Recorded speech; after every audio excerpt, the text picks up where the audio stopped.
everybody. Welcome back. It's been a couple weeks since we were all here together. We have some new players here. Let me see this. Brian, your camera there fell over. I didn't want to put it on the thing. Let me see. I think Rose probably did that. It actually sits up perfectly fine if you do that. Go ahead, pull it. Oh, I see what's going on. Get you there. It is. Now I got you pretty good. All right, we are all back. Let me just introduce everybody here real quick. Mike is ready to go. Ready to go. All right, so everybody, you can say hello to Devin. You don't have to say anything, but just in case there's anybody out there in the chat, who knows if there's anybody in there or not. But just, this is Devin. He's going to be, no, not Devin, Vance. Why was I thinking Devin? Vance. He's playing Valen. Valen is a druid. He just joined us, and you'll get to know him a little more this week. This is Kale, being played by Brian, and you'll know him. This is Merritt, being played by Mike, and I am your DM, Brad. It's good to see you all. Just a couple of quick reminders. If you're sitting out there in the chat and you want to join us, you see something you like, something you don't like, and you would like to change it, all you got to do is go into the messages. You're doing exclamation point, and you can type. You want to change the picture to where it shows it?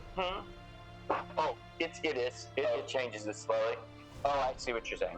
Let's get back over there. There we go. Oh, it'll show them. It'll show them in their chat. I know what you're talking about here. Thank you. Let me find that one real quick. That one's my close-up best in short bursts. No, I actually have that one. I forgot. I'm out of practice here.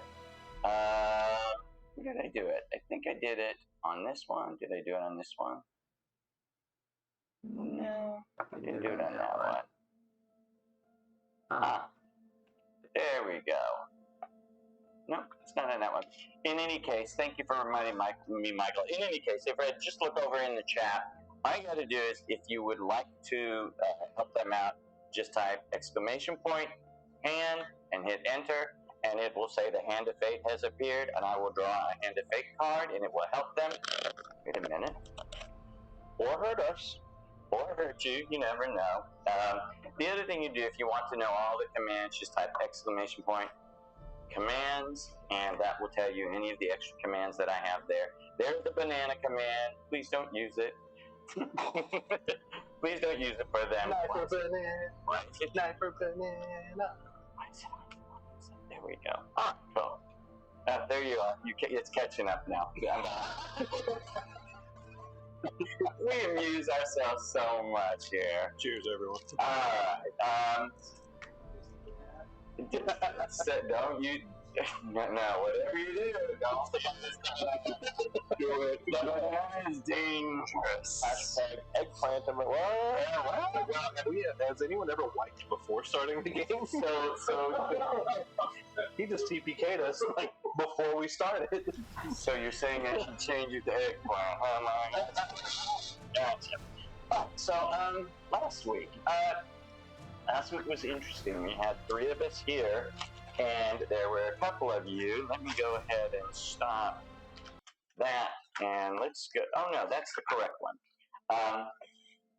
You, Serenity, and Merritt were waiting as Kale went through a bit of a ritual to try and figure out how he wanted to go forward with this conflict, the growing conflict from his father. In the midst of all that, Peter ran off and ended up meeting a new old man-ish player named Valen, who seems to be able to shift shapes an awful lot. Proved very good, and he had one very special piece of information about a woman running around with a very specific red teardrop-shaped gem around her neck. And you all decided to head back towards the Hall of Tranquility, the monastery where the monks had been living. And then, from there, on back to Bremen, to potentially speak with the priests of Ogma to see if they could help you figure some of this out. So I'm going to stop for just a second because my memory, because we didn't record it, I didn't get to do one of my what in the hand things, because I use those to help me remember as well. What else do you remember, Michael Merritt? Oh, goodness. Not much. That's why I said that meme when the DM is really...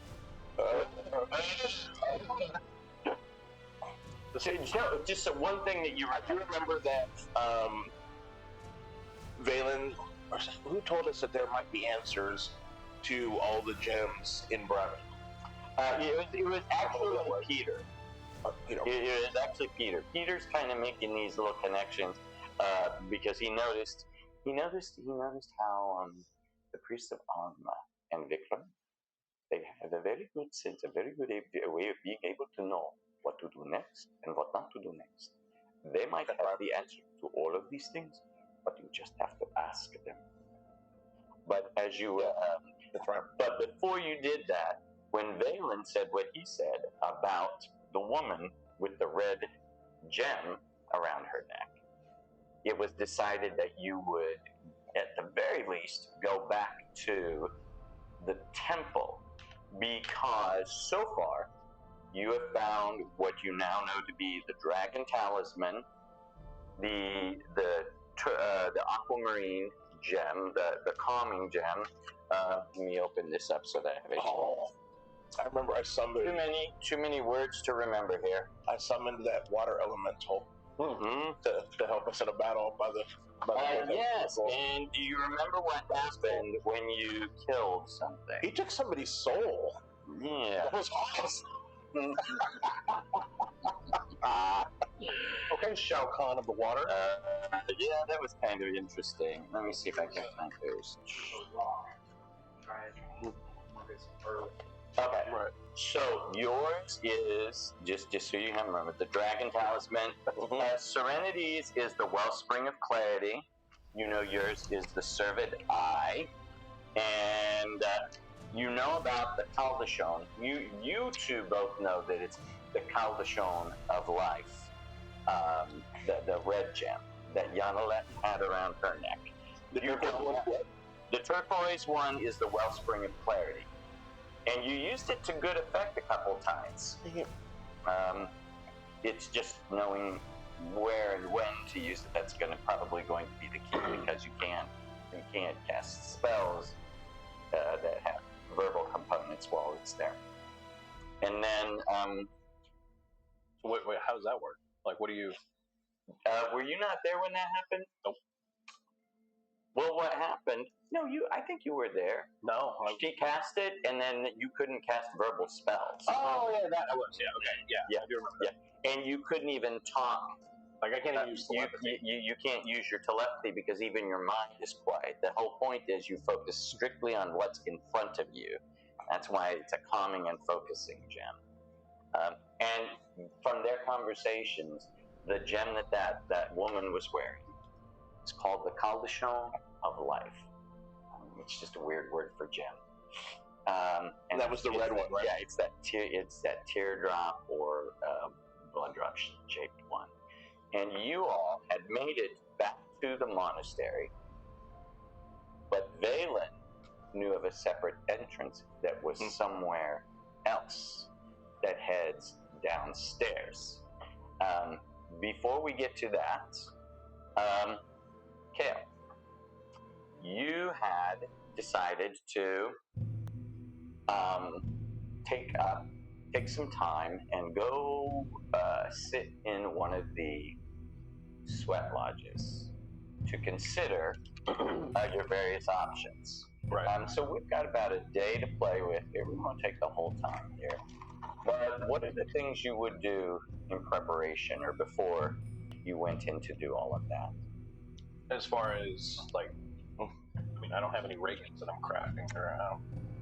No. You had mentioned, it's been a couple weeks, so you had mentioned speaking with Rosalind. Right. Yeah, I did want to talk to her as far as what she thought would be, Okay. the ideal way of going about this. All right. I mean, that would be the only. That's the only thing that I know of, other than that you had mentioned. Right. Mhm. Yeah. So I'm gonna go find Rosalind. When you do find her, she's doing her typical stuff. She's with sets of kids, teaching them to grow, and she's sitting there. Oh, so you have made it back finally. Yeah.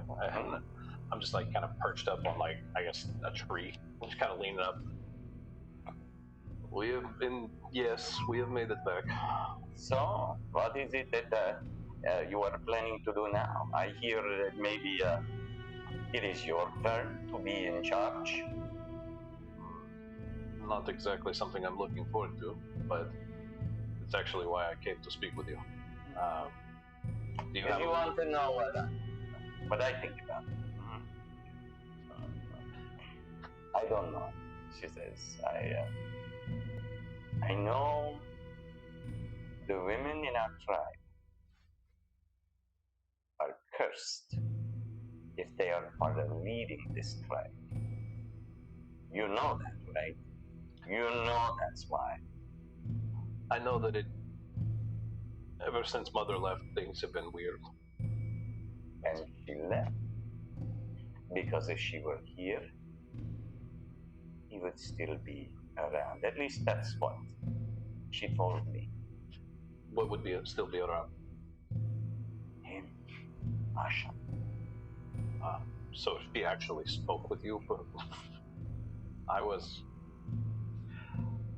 always kind of kept in the dark on this one. Maybe it was for the best. So she left because of Ashok, and the ultimate goal here is to get rid of him in general. But to do that, I need Father's emerald. Then take it. How is it so easy? And everyone in this family is just totally okay with patricide. This is my father, and while I don't necessarily want to take over the role of leadership, I still don't want to kill my father for it.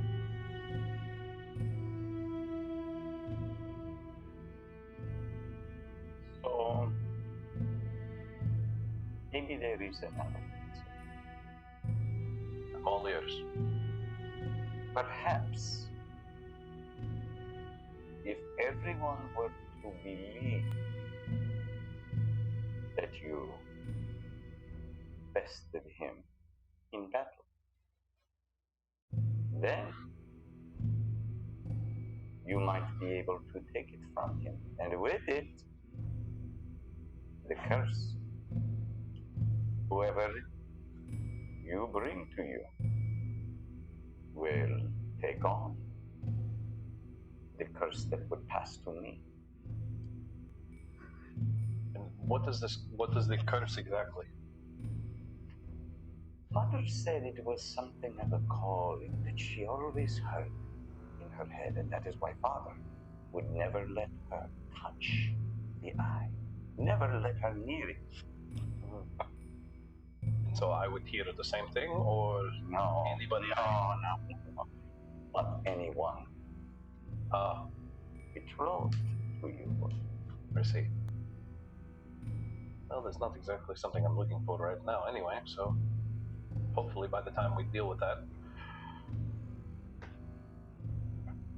it won't be an issue. So, in terms of convincing everyone that you have bested Father, how would you do that? To be honest, I haven't put much thought into that.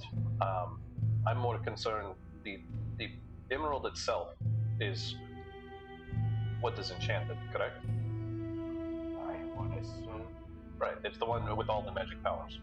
So no matter what anybody else believes, we have to make that emerald believe it. That would make sense. Thinking something fire.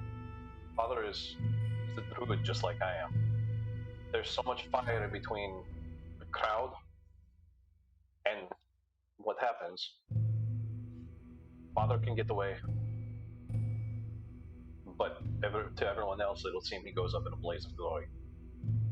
But do you think he would take a coward's death? I think if he meant saving his life and ultimately his tribe, bringing back his wife, it might be their only option. I don't want to kill him, and I don't think he just wants to offer up his life. Then perhaps the two of you should sit for a while in the hut. He was a good sweat anyway. Okay. And so the two of you begin making your preparations to do that. I'll leave you with that for just a second. For sure. All right, so you guys are at the entrance to these things. You're at the woods, and you had all come together. Serenity flew up into the air to do reconnaissance. So it's Valen, Merritt, and Peter. You saw these 5 ladies, these 5 elven women, enter here. And you never spoke with them, but you know absolutely that one of them had that red gem. Can I roll a perception to see if I remember that those are the same women we saw? You haven't seen them, but you can definitely roll a history check. Because we saw 5 elven women down in the dark. Those women. Okay, so tell me. I stopped you too quickly. Tell me exactly what it is you want to try. So we saw the banshees down below when we ran into the necromancer female. Mm-hmm. Or what I would say is, am I recognizing any of these women as the same corporeal vision? So you can't see them to compare them just yet. They're inside somewhere. They're inside. They went inside there somewhere. Okay. So with any kind of descriptive context that I may have given what I had seen? The one thing that you do know is that gem. Now, that red gem, absolutely and 100% looks exactly like the gem that one of the 5 women was wearing.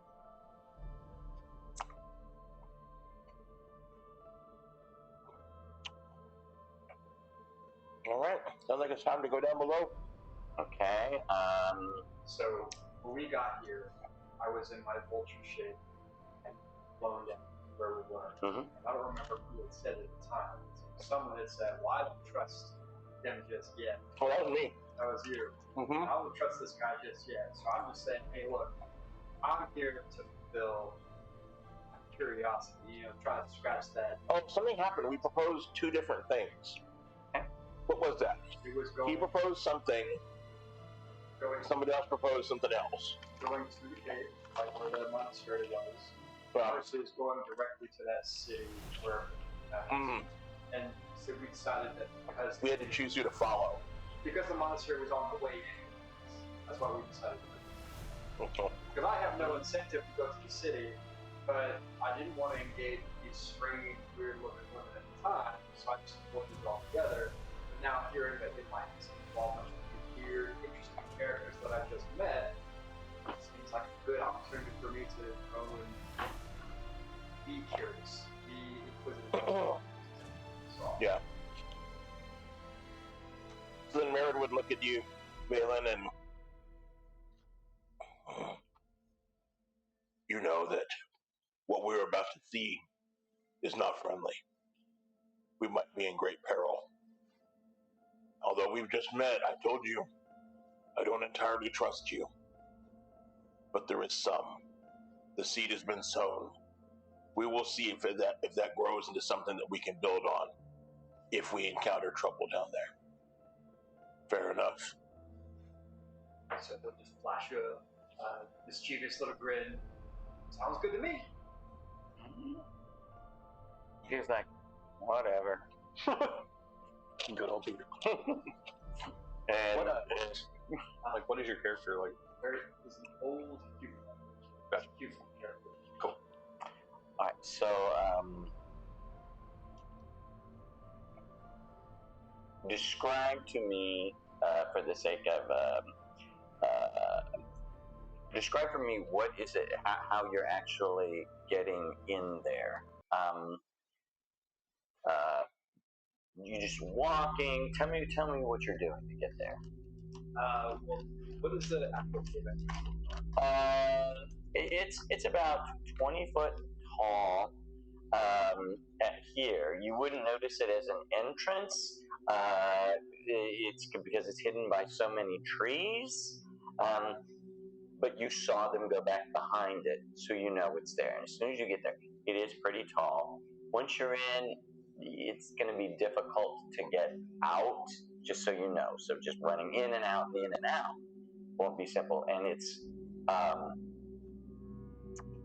it's moderately dark in here. It should be considered dim light. So if you have dark vision, then I would say we need to do this stealthily. If you have, okay.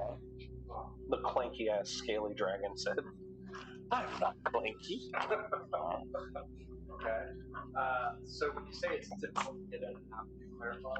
So what I mean is, if it were a door, the door sticks, and so you're not just going to be able to run in and out. There's so much vegetation that you're going to have to kind of squeeze through there. So getting in is going to be a little bit difficult. Squeezing out is going to be a little bit difficult. So just better to run away sooner rather than later if that's what you wind up doing. So if we want to do delving, I could go in first. You said dim light. There's is it like wide? But I would look at Raylan. How about we have Serenity stay at the entrance and allow our young friend Peter, who's quite resilient at making himself unseen, let him go in front of us. He's done this many times. He's always been successful. Okay. From my perspective. Yeah. Trust me. This is backing out of character for a second. You just said a child. Older man is going, looking at you like a dragonborn in armor. So I would look at Peter like, oh, now you have nothing to say? What? Every time I speak up, I get shouted down. Tell him how good you are, how stealthy you can be. You I'm sneaky really bastard. stealthy. I'm really stealthy. The stupidity of this fucking moment right now. With zero context, this is awesome. It took me like six games to finally let Peter do his thing. Yeah, I was literally where I was like, don't let this child do this. I was like, let me protect the child. And I'm like, the child's a bad. He's alone, and basically he admitted that he has a crush on Serenity. Okay, he's weird. He's losing it now. I remember the only thing I've seen of Peter is him jumping out of a bush, flailing wildly at that bird, missing, and then diving behind the bush. So when you said, He's good at this. Trust me, bro. I'm thinking to myself, well, how about I at least, because I don't know y'all well enough to doubt, but how about I at least go as an assistant, basically an extra set of eyes, just in case. Sure, you can be my assistant. I'm cool with that. I'm not so cool. So I'm gonna just, as we have this conversation, turn around, I will back up and see spider arms and legs kind of shoot out as I turn myself. And you lose track of where Peter is by the time the legs shoot out. Good enough. I'm going in there. Boy, good. So, he goes on in there. Spiders. I'm gonna climb on the roof. So I'm trying to remember. Do spiders have dark vision? They do. Okay. Which I know they have web sense. Right. They have blind sight actually. Blind sight. Blind sight is 30 feet. Blind sight. Okay, so the blind sight to 60 feet. Gotcha. Blind sight's 10 feet. Dark vision is 60 feet. All right. So what's blind sight? Blind sight, you just feel you. It's not even tremors. It's like echolocation. You can feel the vibrations of sounds off of it, the heat coming from the bodies and things like that. So within a certain distance. If they're in melee range, I can always pick you up and hit you. Oh wow. Mm-hmm. Even if you're using So let me make sure of something real quick. like a pole arm, you know, they're like extended range. Did you get them added in? Yeah. Anything that I'm probably likely to use is in there. Okay. By the way, what level are we, guys? You're still the level you were, but you're gonna go up after this one. Sweet. It's Peter and What's the Valen. Oh, Spider. Ooh, you're in the elemental forms. Are you a moon druid as well? Yeah. Nice. Hell yeah. Giant spider. The first way I basically introduced that I was shapeshifter at all. But Alright. Hobbles over to this giant rock, reached out his hand and like turned it into a snake as he went up through the thing. Oh, nice. That's cool. So roll perception checks just to see, and I will let Peter roll one as well.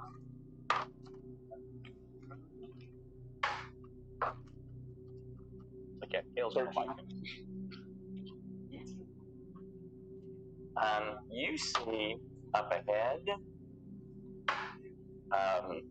some movement. You see some creatures that look vaguely like the elves that went in there, but with much, much darker skin. And one of them has a very wicked blade. How quickly can you see these things? You're like, you walked a little ways in, maybe around one corner, two corners. They're fairly quickly inside of there. Yeah, you're not deep in there just yet.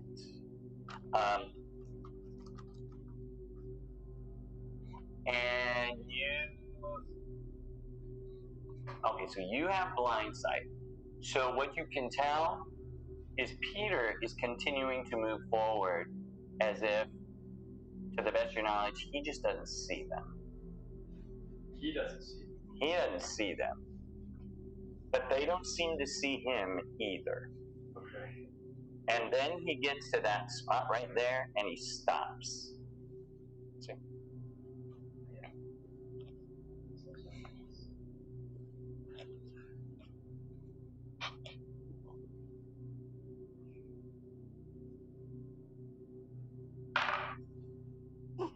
Middle of the road. It's gonna be a good day.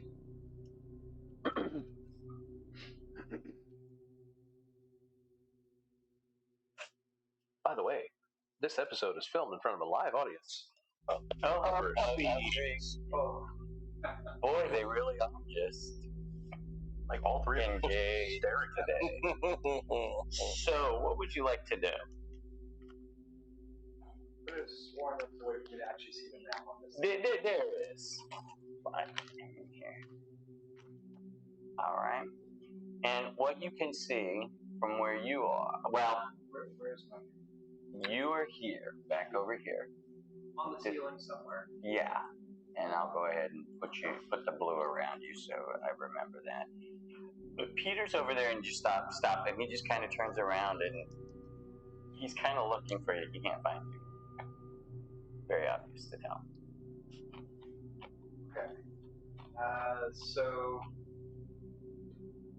I will crawl along the ceiling and kind of start making my way down towards him, presuming he saw me turning inside. Right? Yeah. Just want to make sure he's not going to like stab anything of a wild giant spider. And I'll just stop on the side of the wall nearby him. And he obviously sees them, and he's so intent on looking at them he doesn't see them. And He doesn't see them or me. he doesn't see them, and he doesn't hear you. And you see him, he's reaching down, and he's picking up a rock, and he takes it, and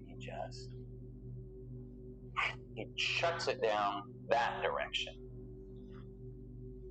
And you... Like down here? Huh? He throws it down over here? Yeah, he throws it down over there. And you watch as they do this. They do a bunch of hand signals, totally in silence. And this one heads down this direction. And this one follows. And then this guy walks over here. And let's see how far this distance is. Just at the edge of your line sight, there is what is most. Oh, yours is only 10 feet. So The dark vision is. Dark vision is 60 feet. All right. So yeah, Peter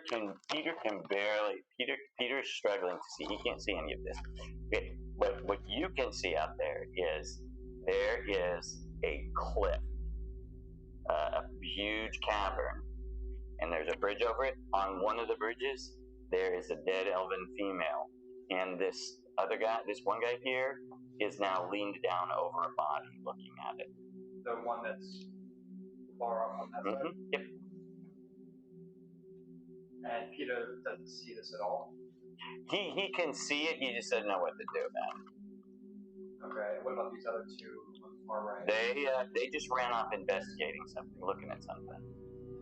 And you have no idea what's on the other side of that chasm. It's a little bit out of your reach. Okay. Since those other two are on that far right hand side, you guys kind of walk along the ceiling and go towards where the bridge is that used to be there. So you continue over there fairly quietly. And it's really weird. If you would not know the body was there, except for one thing. That gem that you saw on that woman's body is glowing really bright red. And what you can see is that this guy is looking down at the gem. And as you watch, he steps off the bridge and just begins to float down. What are you doing? All the way down? Yep, he's just floating down. Yep, it's about 100 feet down. He goes down outside your sight. And the body is the one with the gem on it? It's got something on it that's glowing red and shaped like a teardrop. How far down is it? About 100 feet. How quickly is that thing dropping? He's going fairly quickly. He obviously has good control over this. I'm just curious if you think I could skitter down there faster than he can? I don't know. Question is, can you do it without him noticing you? Well, I don't know if it matters if he notices me until I get to the body of this. Because it is a cave, you'd expect spiders in this cave. So what would you like to do? Are you going to jump down from the ceiling and inspect the body and then go down? Or just jump down and go straight down the chest? The body... Roll a history check.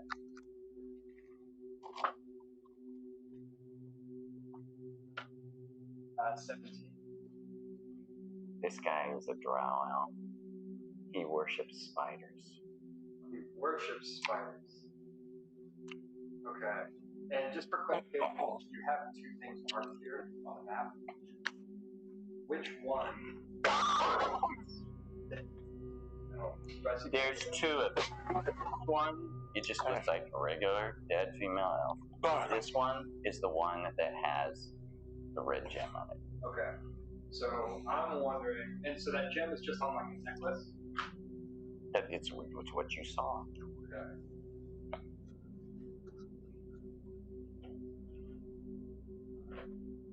I'm thinking just because drows are evil, but I know this is evil. And it looks like these were likely killed by drow. So too. Maybe. Alright. I'm going to skitter down that wall towards the dead one with the necklace on it. So what's your movement rate? Only 30. Well, my default is 30. I was for the spider. Yeah.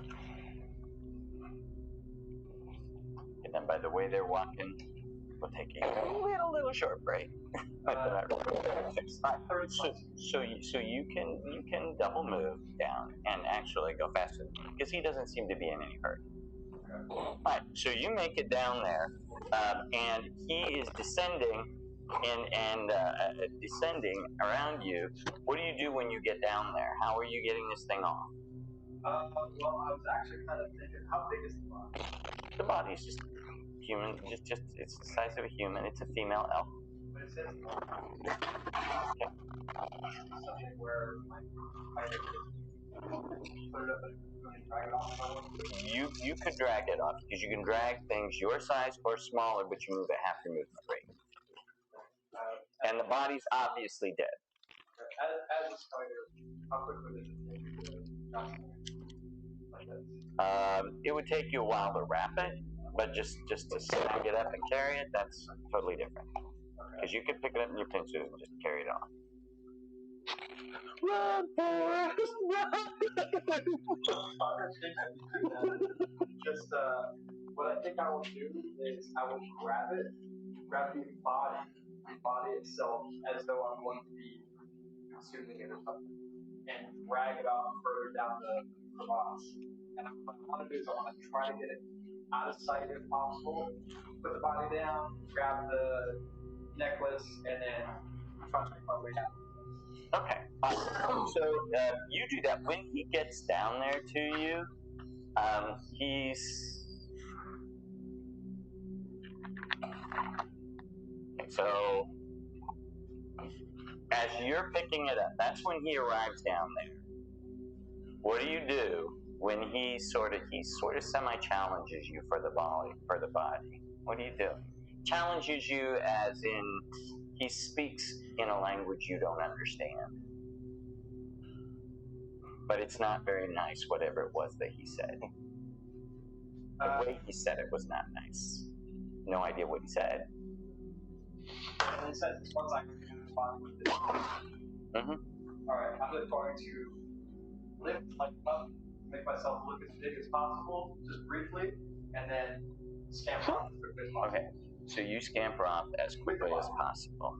Okay.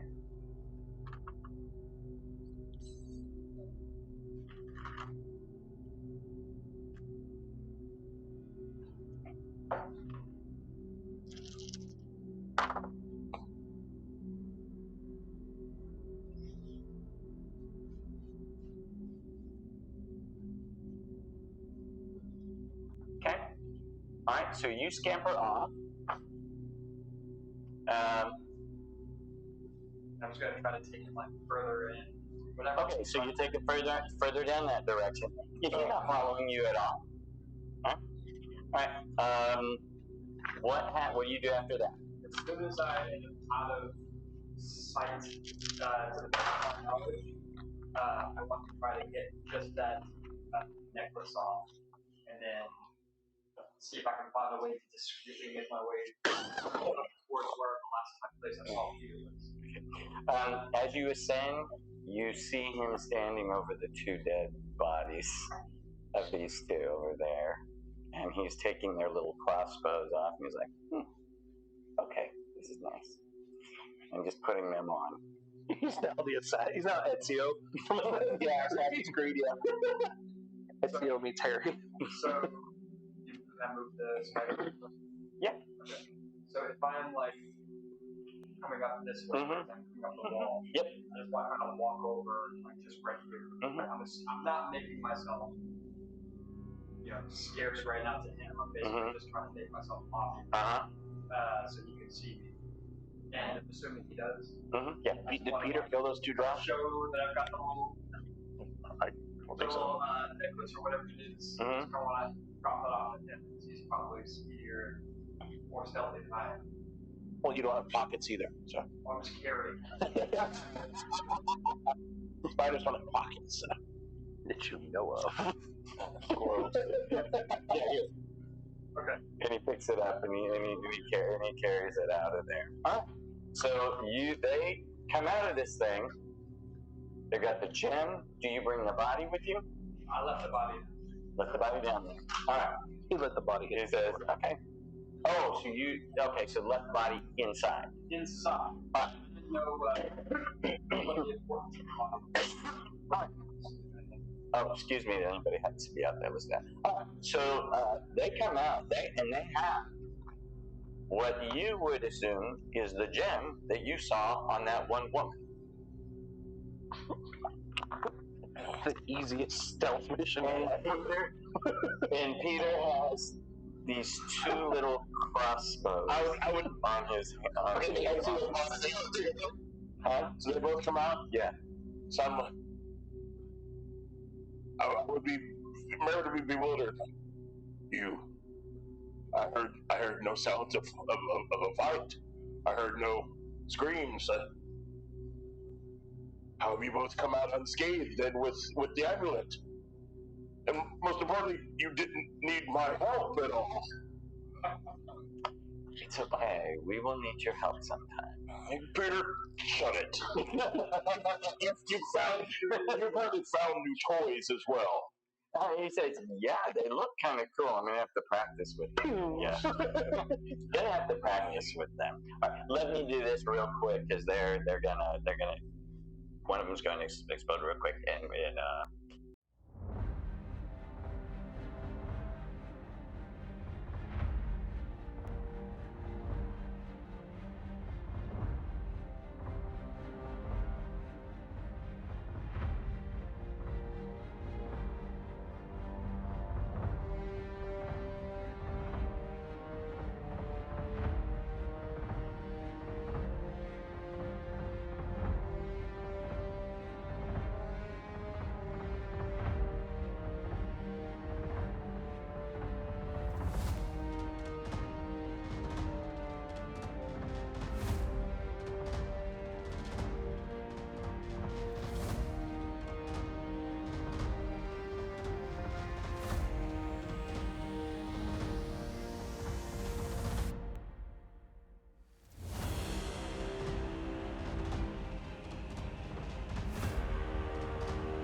so we are back. All right, my friend, back at the caves. Oh, so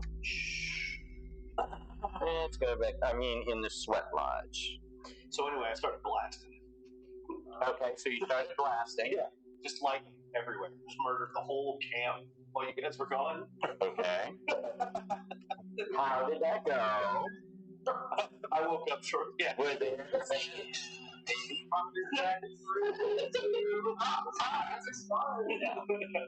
so you and Connell go into the there. So hold on a second. And you all are inside of there. I just need to get a wet towel. Can somebody give me a wet paper towel real quick? And I'll just do the bottom of this thing. That'll make it easier. You all are in there, and Connell says, "So what have you decided?" I spoke with Rosalind.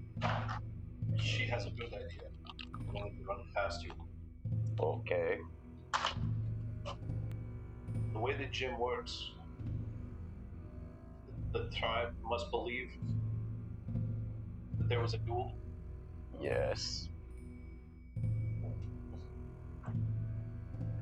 Then I say we put on a good show. Okay. But it is just that. I don't want you dead. And how is it that you propose we do this? Well, everything I know about being a druid, everything I know about you, I feel like, if anything, we put our heads together, we can come up with some kind of fiery explosion that leaves you missing. No. There will be no explosion. We must see a dead body. Those seem to be an abundant supply of them. They must see me dead. They must see a body like yours. Correct? This is why we pick fire. Perhaps we find somebody who is similar build. We throw a lot of fire, they find that, and we fade away. Only long enough for me to go and handle Ashok with the emerald.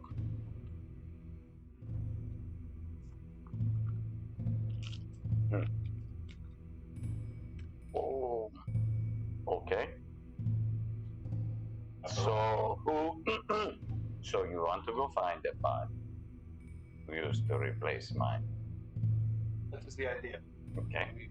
We use a body double. We make sure that the body is burned so badly it's unrecognizable. Before you escape, hang the necklace around its neck, transform into a fly. Give me a charisma save. Let me just check this out real quick here. Charisma or Constitution? I can't remember. One of those I get a +2, and the other one I don't. So yeah, I know. So you want to know? No, so I'm gonna go ahead and bless myself or whatever. What is it? No, you can't. Guidance. Oh, it's not. It's an intelligence save. Ah, shit! I don't have that either. You don't have intelligence? I have average. It's not a negative. I have average. What can I say? I mean, Rosalind gets it from her mother. It's a 13. So does it sound like a shock that your mother is obliged to? Excuse me, it's a 14 due to my ring. +1 on saving throws. What ring? That ring that I have, I have it. It's marked on my thing. It's +1 on saving throws. Okay, so did I add it to your? I added in what you had. It's on. So it's already added in. No, it adds +1 on here. I'm mistaken. Oh wait, so it's a saving throw. So it adds. Yeah, so it adds. Oh shit. Okay, no, I rolled a. This is a plus. My intellect saving throw is a +5. Okay, so you rolled a what? I rolled a 13, so I would get the +5 and then the +1. Yes. Holy shit. It's a 19. Oh no. Or I was Okay, so it's the +5. So here's the way the system does it. The system adds in the +1 in. It already automatically. Yeah. as long as you attuned to it, which I tuned you to it. So I rolled 18. you rolled an 18. Very good. And as you're having this conversation, you watch as Donald sort of drifts off into nowhere, and he touches his head for just a second. And he kind of stops talking. He's just sitting there. Give me another saving throw. Intellect? Mm-hmm. That is a 14. And you start falling down through a hole all the way into an area filled with darkness. And off in the distance, you can see a figure that you seem to believe is Ashok. And there's a woman standing next to him. Do I recognize a woman? She's got her back to you, but they're in some sort of loving embrace. My hands are cackling with green electricity at this point. I'm pissed. I think I know what this is. I bare minimum, I know it's him. I'm getting ready to fight. Roll another saving throw. How many hit points do you have? That was a 24. Oh, thank God. I have 73 hit points. Them's fighting words. Okay. I've got a lot more if I start shifting. Okay. All right.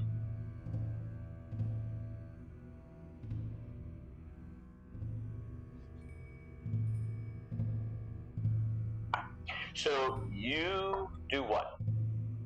I'm gonna call out. Mm-hmm. Like, because I'm assuming that that's my mom. I'm saying, being is this is all. So she turns around and it is her, and her name is Leandra. You named her, so I think I have it. No, Lavina. Lavina. Yeah, you named her. Lavina. And she's and she's there. Yeah. And she smiles at you. She's join us. No. What are you doing?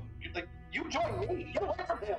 And she's just like, no, you have no idea the power that it can gain from us. Oh, I fully understand the power. Give me a saving throw.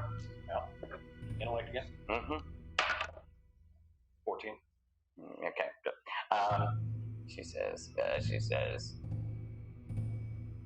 no, go ahead and continue. So she's like, but together, the three of us, we can rule above. The three of us? What about Father? What are you doing here? He is weak. He is weak. He only wants to do things outside.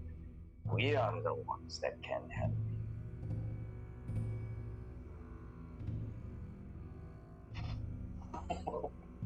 I'm like speaking. I'm so pissed off. Mm-hmm. I'm like, how could you turn your back on your entire family and thrive? Hold on, just Because your character didn't know what happened to his I body, had no right? idea. Now that I'm realizing, like, okay, you want to, okay. Your mom was for the streets. There's something inherently wrong. And I know that this is a charm because I know how the necklace works. Yeah. I'm going to knock her unconscious and drag her fucking ass out of here if I have to. Grab your nasty ass weave. Grab the nasty ass weave. And you look at her, and as that goes through your head, just for a moment, you see her go. You see this look of knowledge come across her face, and she's like, "Join us." Roll an insight check.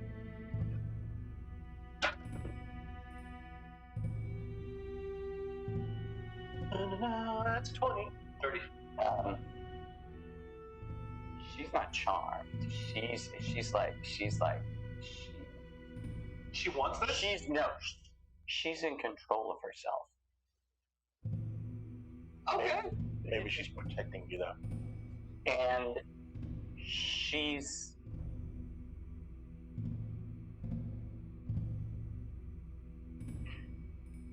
And that look that she gave you was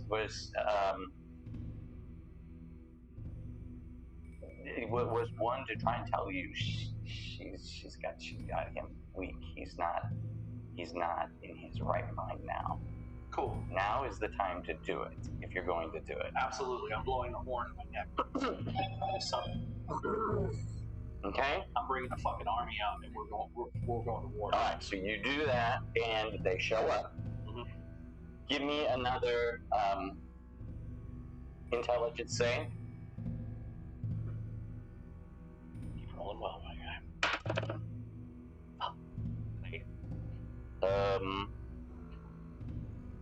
All right. All right. So the way that this works, I got to roll 3d4. Oh.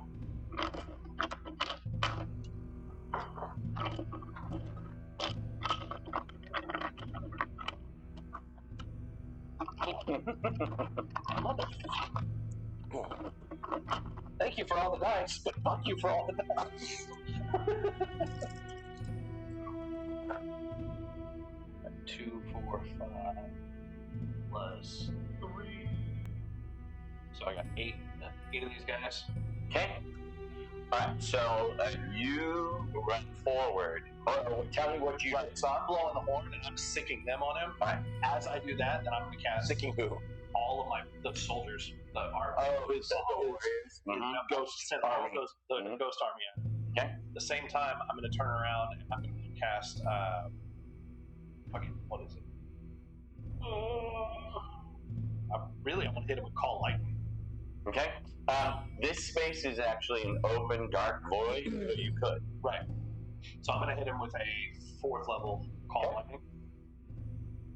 Actually, fuck it, 5th level. Okay. Woo! Bring the pain. I mean, right now, I'm Oh, I like those. I need 10s. Some of those kind of look like bubble gum. Right. Purple and pink ones. Yeah, that's the ones that I was saying that I'm like, yeah, those are cool. I need D10s. Which ones are the 10s? Yeah, these guys. I need some lighter colors in my work. All dark sets.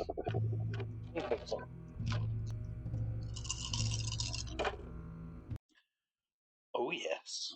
Oh yeah. We did. Oh yeah. All right. So it's a 10 feet tall with 60-foot radius, and at a point you can see within a range directly above you. Each creature within 5 feet at that point must make. Your microphone fell off, or you took. Oh no, I've got it. I've got it set right here. Okay, Phil. But yeah, he's got to make a saving throw, dexterity. Okay. And he is very dexterous. Get that. All right. He rolls like something like a 21. 21. Yeah, so he saves. Takes half. Right. So That's I got 10. I got 21. It's what?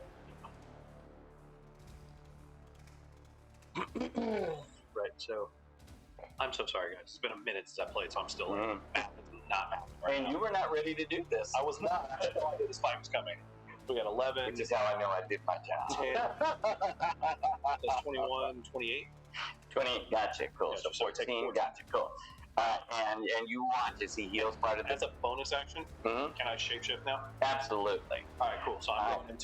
going into Earth Elemental. And they run forward. They'll be able to attack on the next round. Right. Alright, cool.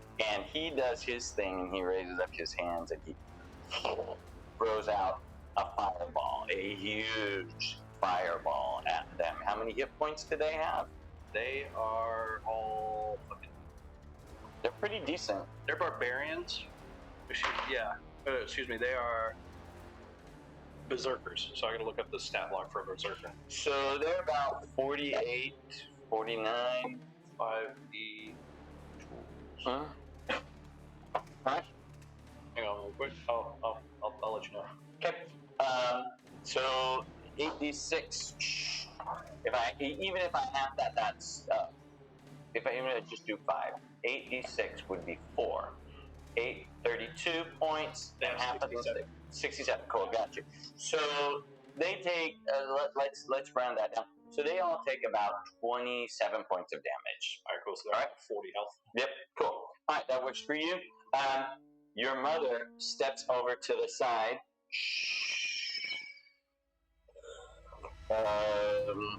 And she yells at you. Now, do it. You must. Do what? What you're doing? She's encouraging you on. Okay, so what are you doing? I'm charging. I'm gonna Alright. attack with my. So you charge forward with your. Yeah. And you all commence to pound. Go ahead to round. Oh, before you do that, I need an intelligence saving throw. Okay, give me a second. Mental. Just don't remember my stat block. I was not fucking right. They have 102 hit points. I'm just looking at their attacks, like for me rolling. Oh, it's their plus. The multi attack is plus 8. 8, yeah. They're all between +6 and +8. You didn't get to play last week, so And you have 2 attacks. Alright, 2 attacks. Here we go. Motherfucker! Stand down. Yeah, I'll take that. 11 and. Where'd my other dice go? Oh, here it is, 17. Both of those hit. Okay. So 17 plus 8. Oh, 17 plus 8 does hit. 11 plus 8. Does not. That will hold, please, because I still got some other. a 19 doesn't hit. Whoa! Hold the phone. Hold the fucking phone. He's a semi-deity here. He's ancient. So it's a plus 8, and then I got my strength modifier, right? How would I do that? No, it's already in there. It's already in there? It's already in there. Oh, you got it. Okay, fine. I'll hit him once then. No, that's cool. Alright, so 2d8 plus 5. Yeah. Dude, not fucking ready for this fight.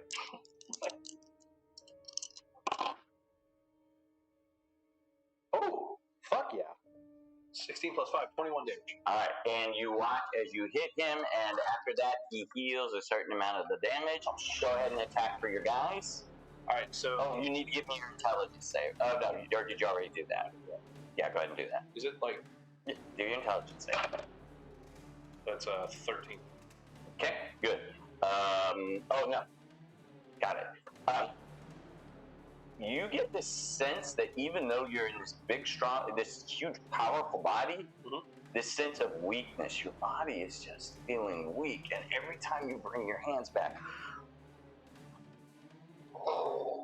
to try and hit him, you do that, and you watch as these guys are coming up.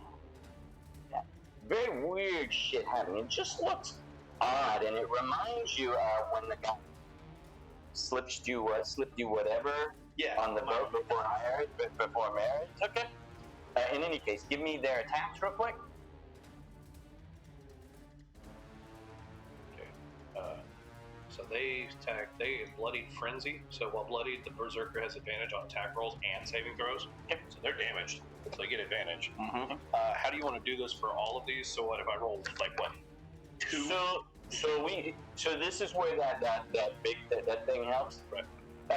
I need their numbers. Can I get these guys just helping me with some rolls? Yeah, sure. All right. Cool. So we got to roll for 8 of them. What are we doing? So you're gonna roll with advantage, d20s. And yep, add that's 5 to it. How many am I rolling? We're gonna each do 2, and then me and you will do a third one. Okay. So rolling 2d20s because we're doing with advantage. Yep. That's 1 plus 5. Mm-hmm. I got a 21. 16 on the first one. 21 hits. 21 hit. Okay. So I got a nat 20 on 1. Okay, so that's a double. Okay, go ahead. It's a 25. 23. Okay. So one of my 2 hit. Mm-hmm. You keep track of them. Nat 20. Okay. So I got a crit and a hit. Okay. So that's 2 crits and 2 hits. 2 crits and 2 regular hits. All right, and it's 1d12 plus 3. So that's, okay, 1d12 plus 3. So that's a total of 4, 5, 6d12 plus 12. What do I need to roll on the dice for it? You have to roll a total of 21. What's the modifier? plus 5. Plus 5. Okay, so I only won one hit. Right, and that was a crit. That was the only one. Okay, cool. So you're going to roll a total of 60, 12, and add 12 to it. All right, so I got 4. Can I get 2d12? 5. Get it. Yeah. And if you want to make that the way that it works, that's fine. It involves everybody with these large numbers. All right, cool. You had mentioned that's what you wanted to do. Right. Okay, so what do we got?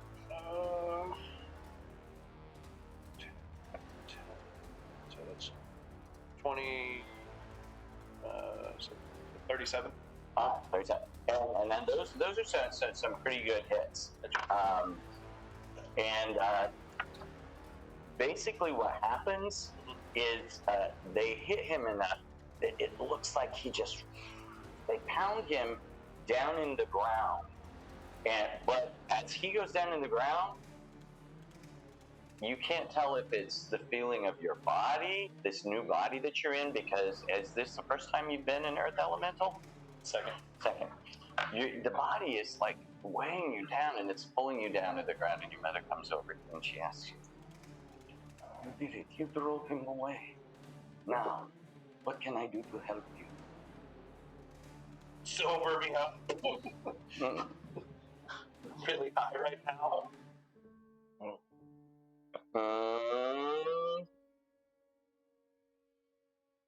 She and what she says to you is this. She says, "It is okay. I will care for you." And it's at that point that you kind of open your eyes, and you and your father are both passed out in here, and you have 1 hit point. And you haven't used any of your spells or any of your stuff, and you're just sort of sitting in here in this sweat lodge. And you have 1 hit point. I'll leave you with that for just a second. Cool. All right. Detour. While you're standing outside waiting for them, black hole opens up that you've seen before. My master wants to speak to you. Come. And he just slowly begins moving that hole towards you. What are you doing? This is before we came out. Yes. Okay. So we're still. I guess so. Yeah, you're still inside. Serenity would be there. I was like, You're back. I'll tell them I'll be right back. So I go. So you go inside and you peer on the other side of the river. And on the other side, let me see, I know I have this one. You see a huge, let me see if I can find it real quick. Dragon. Find it.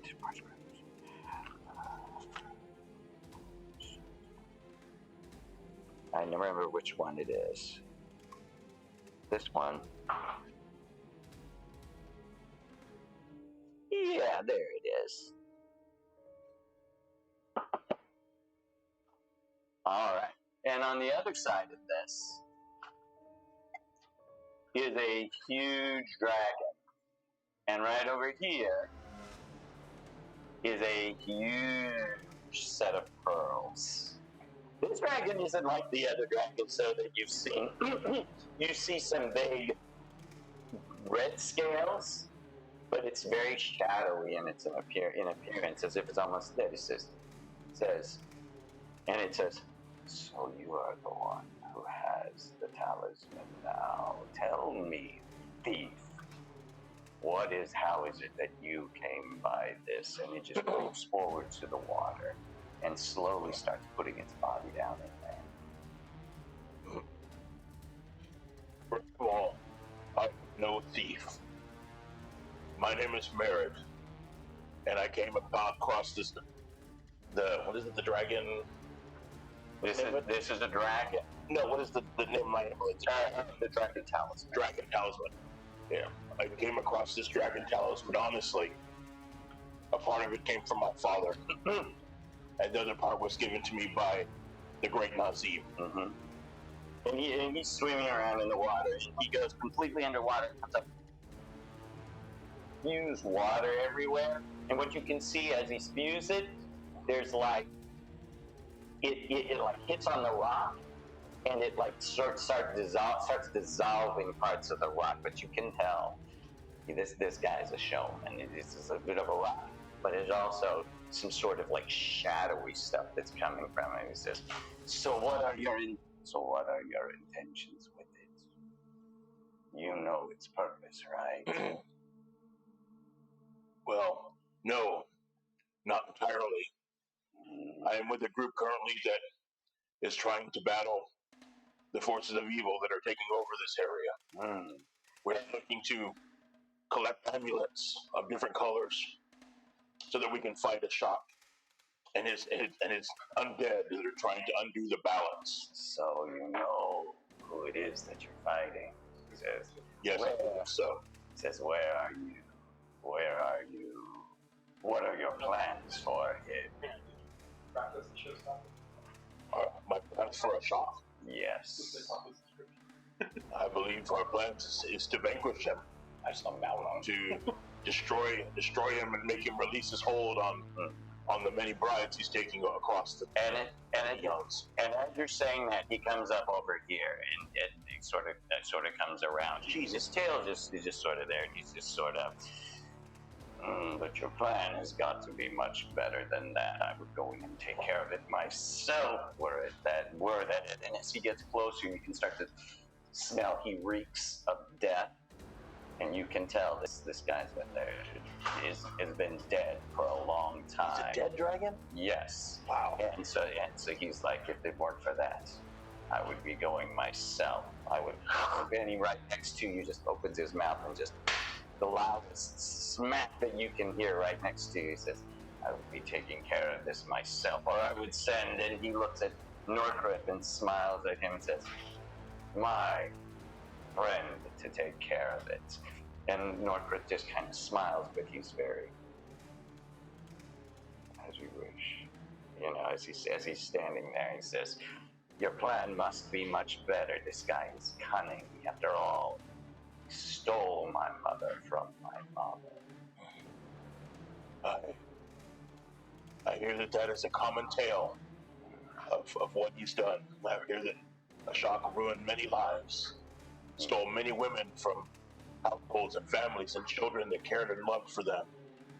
The selfish bastard took them all. And from what I hear, he has so many he doesn't even remember them. Yeah, so many. He would not even recognize them, no matter who it was. He does not know love. He does it out of pure desire, pure need, just selfishness. So now you're thinking, what is it? How will you get to him? Do you know where he is? Oh, Huh? I do not. Here's my poker face. Excuse me. I do not know how to get to him. Excuse me. But we do know that he's tried to make contact with one in my group because she was almost one of his brides. And we know that we have other contacts and many other priests in the camps of Siraswati and Agma who want to help. Because we know that they are his sworn enemies. He said, and he said, then you have knowledge. I tell you what, I will allow you to keep the gem as long as you bring me his fangs. Ashok's bang. Wow.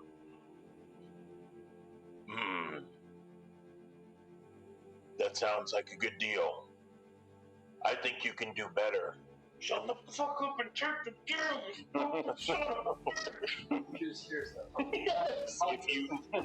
If you were as powerful as you said you were, and your colleague is as powerful as you say he is, will you allow me to call on him if we are in need, using the Dragon Talisman?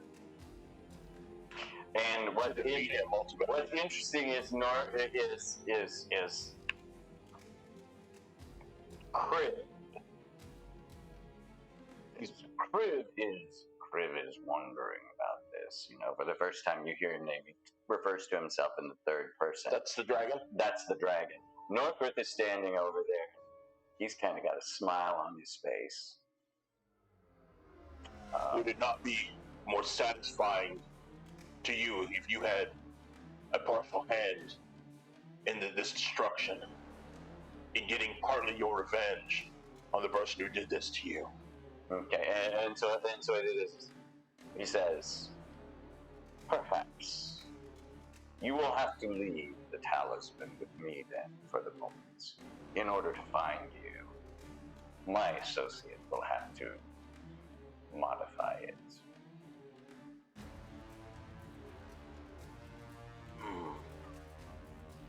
So what you're telling me is, in order for me to call upon you, you have to modify the talisman and keep it. He will have to.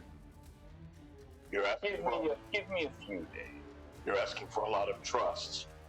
And you're asking for a lot of patience. That's the most dragon-board interaction I've ever heard. Yeah, so I would climb up on his tail to get a little higher on him. Okay? And I would look, Sev? Kriv. You and I, we are on the same team here. Perhaps you can give me something else instead as an act of good faith while I entrust the Dragon Talisman to you. And he says, we are on the same team, but do not assume that we are allies. Your family stole that from mine, and you know it. And he flicks his tail. Give me a strength saving throw and flicks you out into the water. Even as big as you are, What is strength? he's bigger strength. Fuck yeah, that's low. You're a sorcerer. I was going to say dexterity might help you with, like... Strength is... Oh, that's one of the core. Yeah, I rolled an 8.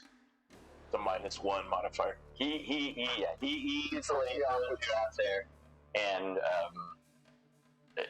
you watch as the black ball that was over here, it just sort of moves over this direction, and you hear this guy that you know it to be Northrith say, you might want to take the deal. It sounds like one of the better ones he's made. So you flicked me into the water? Mm-hmm. So as I would get out of the water, I would look at him. Fine. You obviously know where we're staying, at the tribe of my fellow adventurers, the Druids, correct? Yes, we will find you. In 2 days' time? In 2 days' time. He and Northrith look at each other for just a little bit. And then, I'm assuming you give it to him? Yeah, Alright? I'll give it to him. Northrith takes it and he steps through there. He steps into that. First of all, it's like there are two of them, and one of them appears behind you, and you're just sort of drawn back into it before you the portal. Yeah, as you're saying whatever your last words are to Kriv, as you're being pulled through. I would say, thank you for allowing me. You are great and powerful. You will get the fangs. And you will get the facts. Okay, go. Alright, and as you're going through, what you see Northrith appear over here, and you see him walking through what seems to be an endless stack of those huge pearls. You all come out, you meet, you have 1 hit point. I need a cigarette. Coyote, please. Northrith is a Northrith, spell for me? Norkruth, and he introduced himself. Is he a black dragon? As the Herald. Oh, Kriv is some sort of undead dragon. He's a that has black scales. Oh, he's ancient. He is ancient. Northrith is something else. Northrith is very much neutral to all he's She's guardian messenger. Roll an insight check.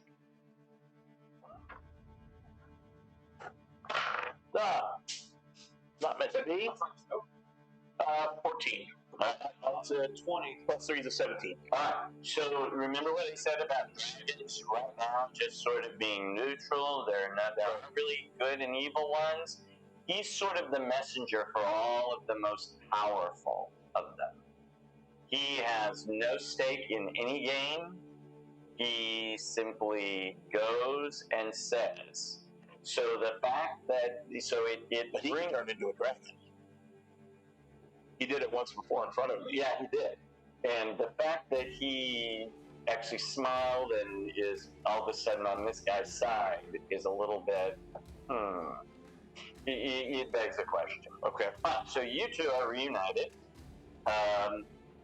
Peter's on. You see Peter walking out of the cave with his new little pistol crossbows. You know, he can't get any more out with them because it has the loading property, but maybe he'll take that as his next feat. And you meet up. So right when we get out of the cave, I will drop my wild shape back to a human form. And over the last couple of, I guess we've been together for a couple of days, so you guys probably got used to Valen being very positive attitude, mischievous, friendly, doesn't take things too terribly serious. But when I come out of this cave, I'll have kind of, and I revert back to human form, I will have a more very like stone look on my face, and I would just say the cave breeds death, but the wrong kind, not decay, something clinging. And the woman, she wore what appeared to be nothing more than a memory, and it's the gem that I gave the young boy over here. So then after, Peter's now got the amulet. Says, I don't want this one. I want. Peter, let me hold on to that. So I think. I have that. Oh, he said, wait a minute. And he sits down and he opens up his book and he says, give me a second. And he identifies it. Takes him 10 minutes, and here's what he says about it. Where'd it go? He says, oh, this one's cool. It lets... Wow, this one's cool. It lets you... He tells you the name of it, the Caldachon. And it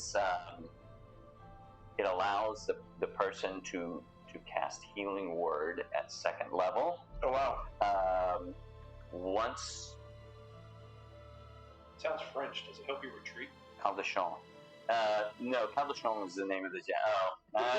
No, but what it does do, it allows you to grow fangs in your humanoid form and bite with your teeth. And also, once per day, it can cast the restoration spell. Lesser or greater? Lesser. So it has an attack form. Is it Healing Word at 2nd level? Healing Word at 2nd level. DC 19 or 10. Those fangs, if you bite somebody with that has life steal, right?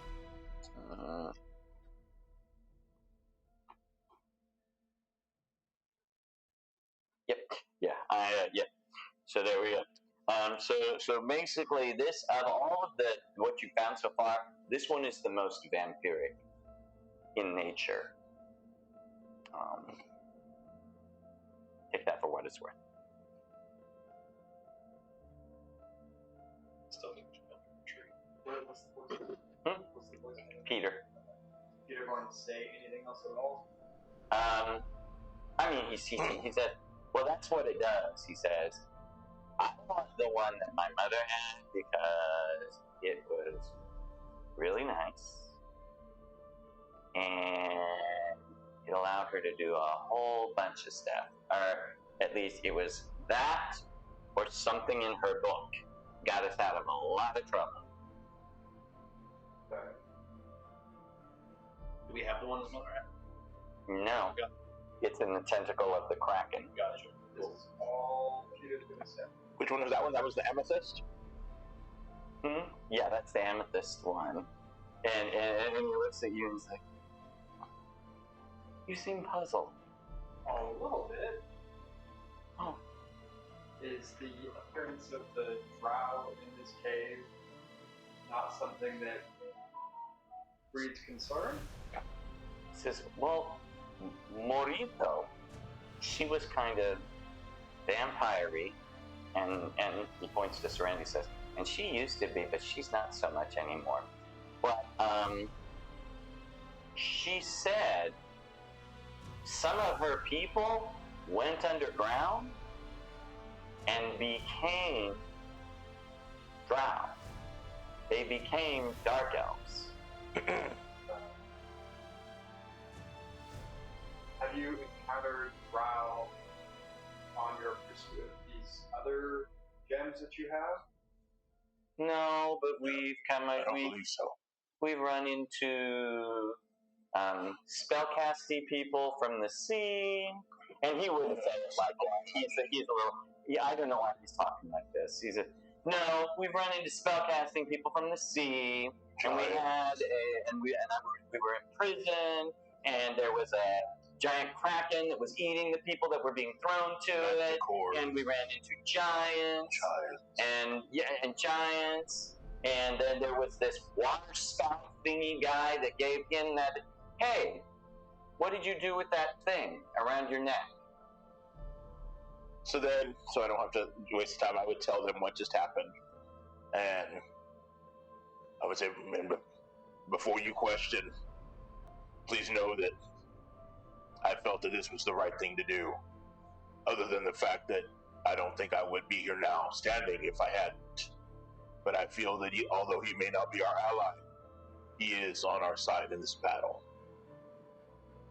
And I will see his minion. I switched pages. Krev. Yep. Krev. In 2 days' time. Oh, North, but this is No, yeah. And he will be bringing it back to me. Unless I trust. So, what you're saying is, whatever we're gonna do, we have to be where in 2 days' time? He will find us in 2 days' time. Okay. So where do we go now? Now we're heading to Bremen, correct? No, that was the next stop. Or do we go back and get... Oh, we need to go get him. I'm literally dying in the corner. Just so we're clear. No, you're not here with us, are you? I'm dying in the corner. Yeah, we need to. You don't know that. Yeah, no, we need to go get him. So just stepping back to explain just Valen's perception of this right now. I am very confused as to what the significance is of these gems,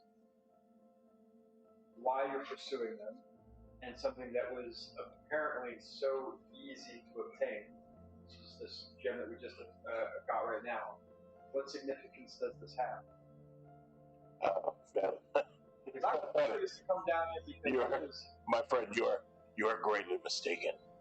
While this encounter might have been simple from your point of view, we've almost lost comrades in other encounters pursuing these same amethysts. why are and we yours. pursuing these amethysts?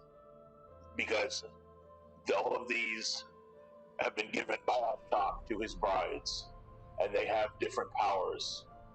The answers to all of these questions I do not have. That's why we're going to Bremen. I think we will find the answers that we seek there. But what we do know is that we have to have these talismans in order to fight Ashok effectively. You know, Merritt, you never told us what happened when you took that lady's hand. You were out of it for a little bit inside there. And I'm assuming it's inside there. And he points back to the cave that you went to. Or we could go there and go see them again. Has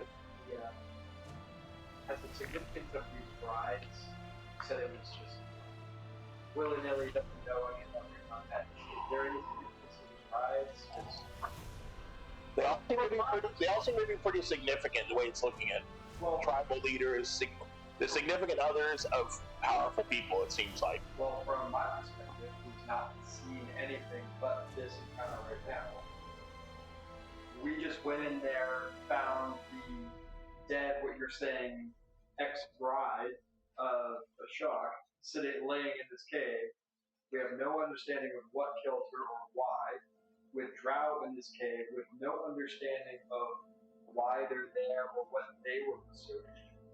And yet we just want to leave this cave as it is to go on to the next part of the journey. You want to go take them out? We have more answers, more questions that need answers. You killed the other two. I look over at Peter and just say, I've seen stranger things carrying darker truths on you. That whatever it is that's going on with this young boy here, whatever you got going on here. And for the first time with you, Dallas, you have no idea. Well, he's kind of like never going to get a very toothy smile to that one. I learned that the hard way. I feel like none of us, I'm speaking for myself, but even y'all, none of us really know what these gems are. Correct. But the land does. The roots between our feet are changing from the sense of these gems. I intend to listen, but we have so many questions sitting in this cave that we have yet to answer, and I feel like it would be irresponsible of us just to on to the next task just because we have a lot.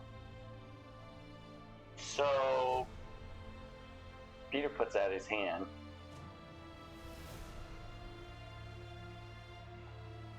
Give it back. Please. Fine. Give it back to him. That doesn't do me anything. You've explained what it does, but I can't. Okay. And gives it back to you. Says, all right, you ready? You finna look like 2 Chainz over here. Like, I got a lot. Like not an old timey like a cuckoo clock or something like that. All right, so we're heading back in. We can't just kill. We don't know.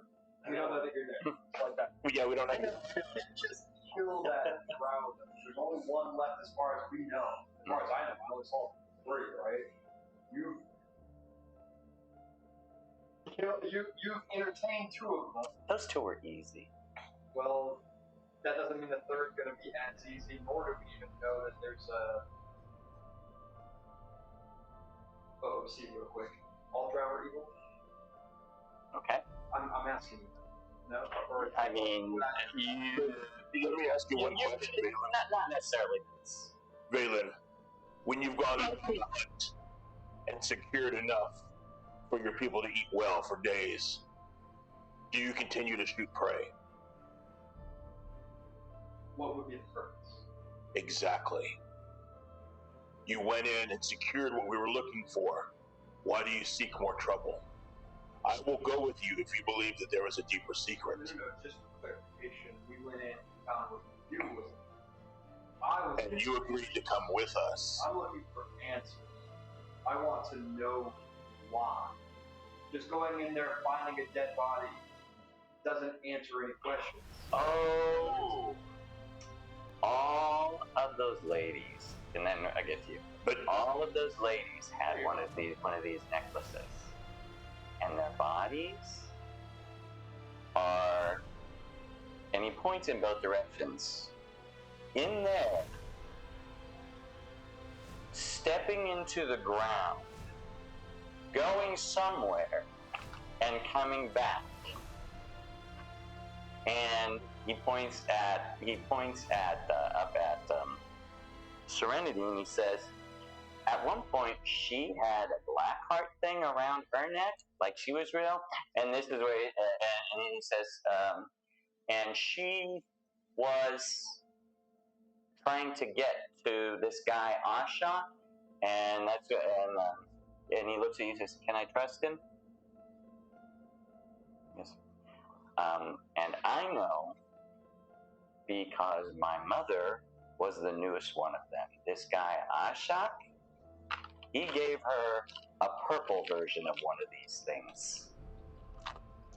Her body is in her spirit, her whatever is in there now, trying to get to him, I think. She and I spent 5 years on the run from my real father, and for the first time, and he stops for a second, roll an inside check. Says, and my real father was chasing after us, 19. and we were constantly hiding him. When he says real father, he stops for just a second. It's like, Yeah, wait. Yeah. So in any case, so he's like, so I want to go find this guy because he's ruined my life, and then I want to go find my real father because he ruined our lives, and I want to never have to look at either one of them again. So that's why I wanted to do this. So why are these wives being killed? They're his brides, his Surya. So He's using them as an army. killing these women? Some of them he killed centuries ago. Well, she clearly just died. The one that's in the pit. Who killed her? Why? And how were the drowned? They all die for different reasons. But that's not an answer. This is what I'm trying to say. Does this not make you curious at all? Yes and no, but I quickly learned long ago that take the win. Sometimes you Don't just ask questions. take the win. Trust me, if I felt that there was more answers and there was something we needed to find, we wouldn't stop. Okay. But just to know the why behind all, I believe that we will find those answers in Bremen when we get there. You can also find the answers in the cave that we're standing inside. But did you know those 5 women weren't just women, Valen? They were banshees. Okay, no, I don't. I was trying to shield you from that information. So I'll leave it at that for And just you a moment. found them already once. So you, my friend, wake up with your 1 hit point. Paul is kind of, he's kind of passed out right now, and you can't tell what's going. You have no idea what happened. Roll, I guess, investigation. So it was all a dream, but not a dream. When he says he sleeps hard, he sleeps hard. I fell asleep in a sauna. I'm dehydrated as fuck. That's all this You is. basically just live Nightmare on Elm Street. Right. Again. Okay, so this is investigation. Mhm. Okay. You have no idea what happened, but you're in here, and something has happened, and all that took place. What would you like to do? Dad's still asleep. Mhm. Okay. First thing I'm gonna do He's is still breathing. right. I'm gonna shake him. I'm gonna cast Aura of Vitality. Okay. And I mean, and he comes around fairly easily. And he says that was odd.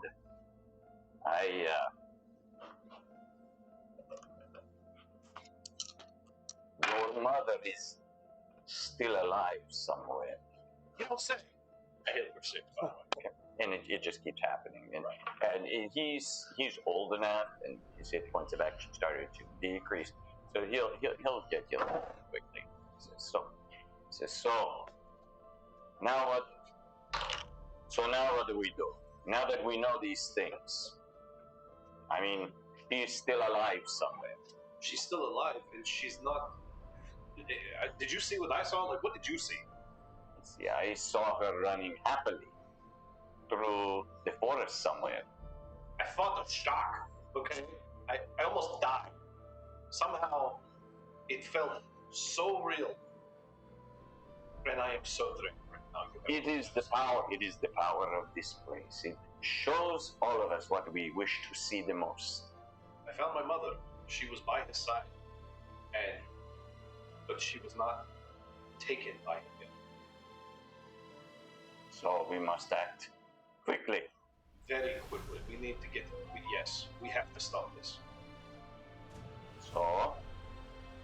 So, are you in or not with my idea? We will find the body. Okay. Yes. I just need you to disappear while we are gone. I will have Rosalind lead the camp, lead our people while I go after the shark. Okay. Watch from a distance. Watch over the dark grove. Mm-hmm. But don't let them see you. Okay. So I just got to make sure I understand what you want. You want him. We need to fake his death. We're gonna. What do you want him to do while you're gone? I need him. Just have him watch over the camp. Make sure everyone's. He's got to lay low. He's got to lay low. Can't be seen. But he can't. I mean, he's an arch druid, I'm assuming. Mm-hmm. So, motherfuckers don't get old. So. Yeah. So you want him outside the camp? They cannot know that he's still alive. But if he can, from a distance. So you want this to be his fake death? Doesn't have to be right here. It could be a fake duel between me and him, where we got the witnesses that believe he's dead, so this ambulance will pass him. Okay. All right. I'll cast wall of flame. So yeah, no, what I need, what I as the DM need to know, what do you want him to do now? Do you want him still here, or do you want him disappeared while you're gone? I can be the one to disappear him. So okay. All right, so he'll stay here and wait for you to return. Right. All right, cool. Which way are you headed? He knows that your friends headed that direction. You're probably half a day behind. You're probably a day behind them. If you had a way to like double, triple, or something like that, you could make it fairly quickly. Right. All right. So yeah, I'm going equal form because you said none of my spell casting in the dream counted. Yeah. No. Alright, then yeah, I'm gonna go. Did you get a long rest before you took off? Did I get a short rest? A long rest? No. You had a long rest the night before, but here's the thing. Right. You do only have one hit point. That's okay. You need to know. You have not had a long rest. So my aura of vitality should have healed the hell out of me. It's like just a concentration. So he probably healed. It would do a total of. It's up to 10 minutes, and it's 2d6 every 6 seconds. Okay, so that's fine. Just mark off that one spell, and put yourself at full. You can head out, and for the sake of expediency, he arrives. Giant Eagle lands outside the cave. You all are having your conversation. There we go. Because all that stuff took place while you all were traveling there. Now, while you've been running around here, he's traveling to you. There we go. All right, so I'm back with everybody. Yeah, but they're not. As you're coming in towards them, they're between the entrance to where the hall is and somewhere else. But they're on a small road, right? And you see them sort of talking there. Okay, so I'm gonna call down. I've got telepathy. It's one of my perks, so I can communicate with y'all. I haven't seen you before. I'm just gonna ask you and Peter. Who's the new guy? Don't look up. Who's the new guy?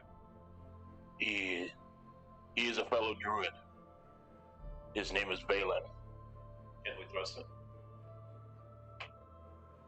Right now, he is proven not to be. Your telepathy is just for you. Detect. You can talk to them, but they can't talk to you. I can't talk back. Okay. Okay, fine. I'll come down and land. Okay. All right. You land. And when you land, you get the sense that you remember there's that little set of shifting people. That small group, there's maybe about 10 of them max. Right. This guy looks vaguely familiar as one of those. Yeah, it's like somebody that, if you've ever lived in a large city, you stop by the same coffee shop every single day, you start to recognize the people that are your coffee shop people. Right.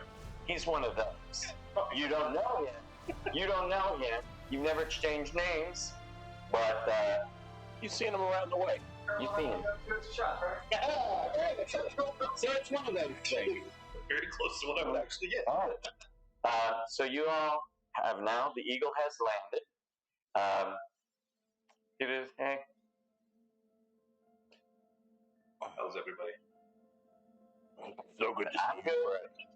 So good to see you. It has been a day. I don't believe we've met before. We have not. I'm Kale Oakshad. What is your name? he's cool. Valent Mars. It's a pleasure. Nice to meet you. You are with the shapeshifters, though. I've seen you around. There's actually one of the people. There's actually one of the And he's an people old in man. your group that occasionally goes and does the rites for this thing when someone dies. They basically compost the body. And there's one guy in your group of shifters that's a really high level shaman that goes and does that for them. You've never done it before, but you know one of them knows how to do it. So these two groups know of each other, but they're not 100% connected. They just Coexist. there's not enough trust from you all. The way that they shift is a little bit too different. You're the only one that shifts the way that they do. I see. Okay. One more question. I was just saying, I've seen you around. But you seem familiar. You are a shapeshifter, no? I have certain talents. I would be surprised if you've seen these attending. Yeah. Perhaps it's just a face. I don't know. But my father is he's the chieftain of our tribe. I felt like I've seen you at some gathering or something. I don't know. It's possible. We, So we take a couple moments for expediency. catch me We up. catch you up. They tell you what they did in there. I told you what I did. You're probably a little pissed at me that I gave, knowing Kale, that I gave up the thing. If he is true to his word, cool. If he is not, we will deal with that when the time comes. Indeed. And Peter's like, so, what? Where are we going now? So, Because, I mean, we could go through the front door again and go back and show him those ladies, but you don't have your gem anymore, so... I don't think that would much. It's okay. No, but you never told us. I asked you, and then you didn't tell us. What happened when you took her hand? Man, I don't remember. When you took her hand, you could see the portal to this dark dimension instead of just the symbol on the floor.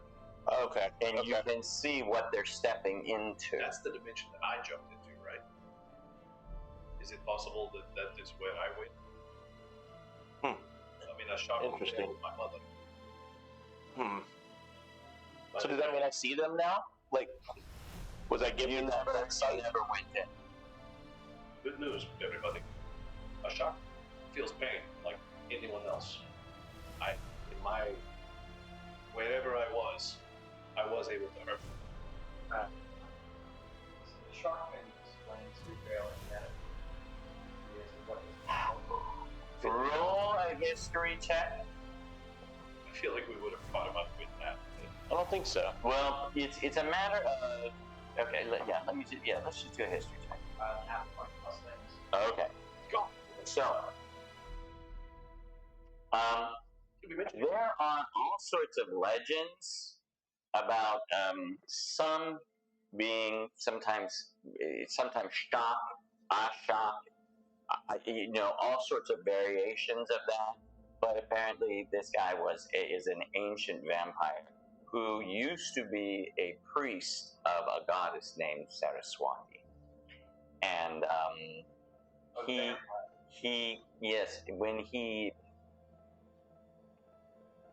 Saraswati said she would, and the legends that are told is that Saraswati said she would protect him. She sent him on a quest, and Saraswati said she would protect him from anything that tried to take hold of him if he would go on this quest for her.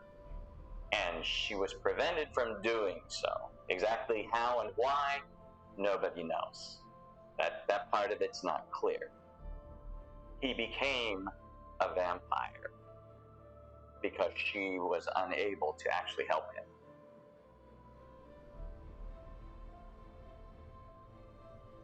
There are all sorts of conversations about now. Ashok is seeking revenge on anybody that had anything to do with that.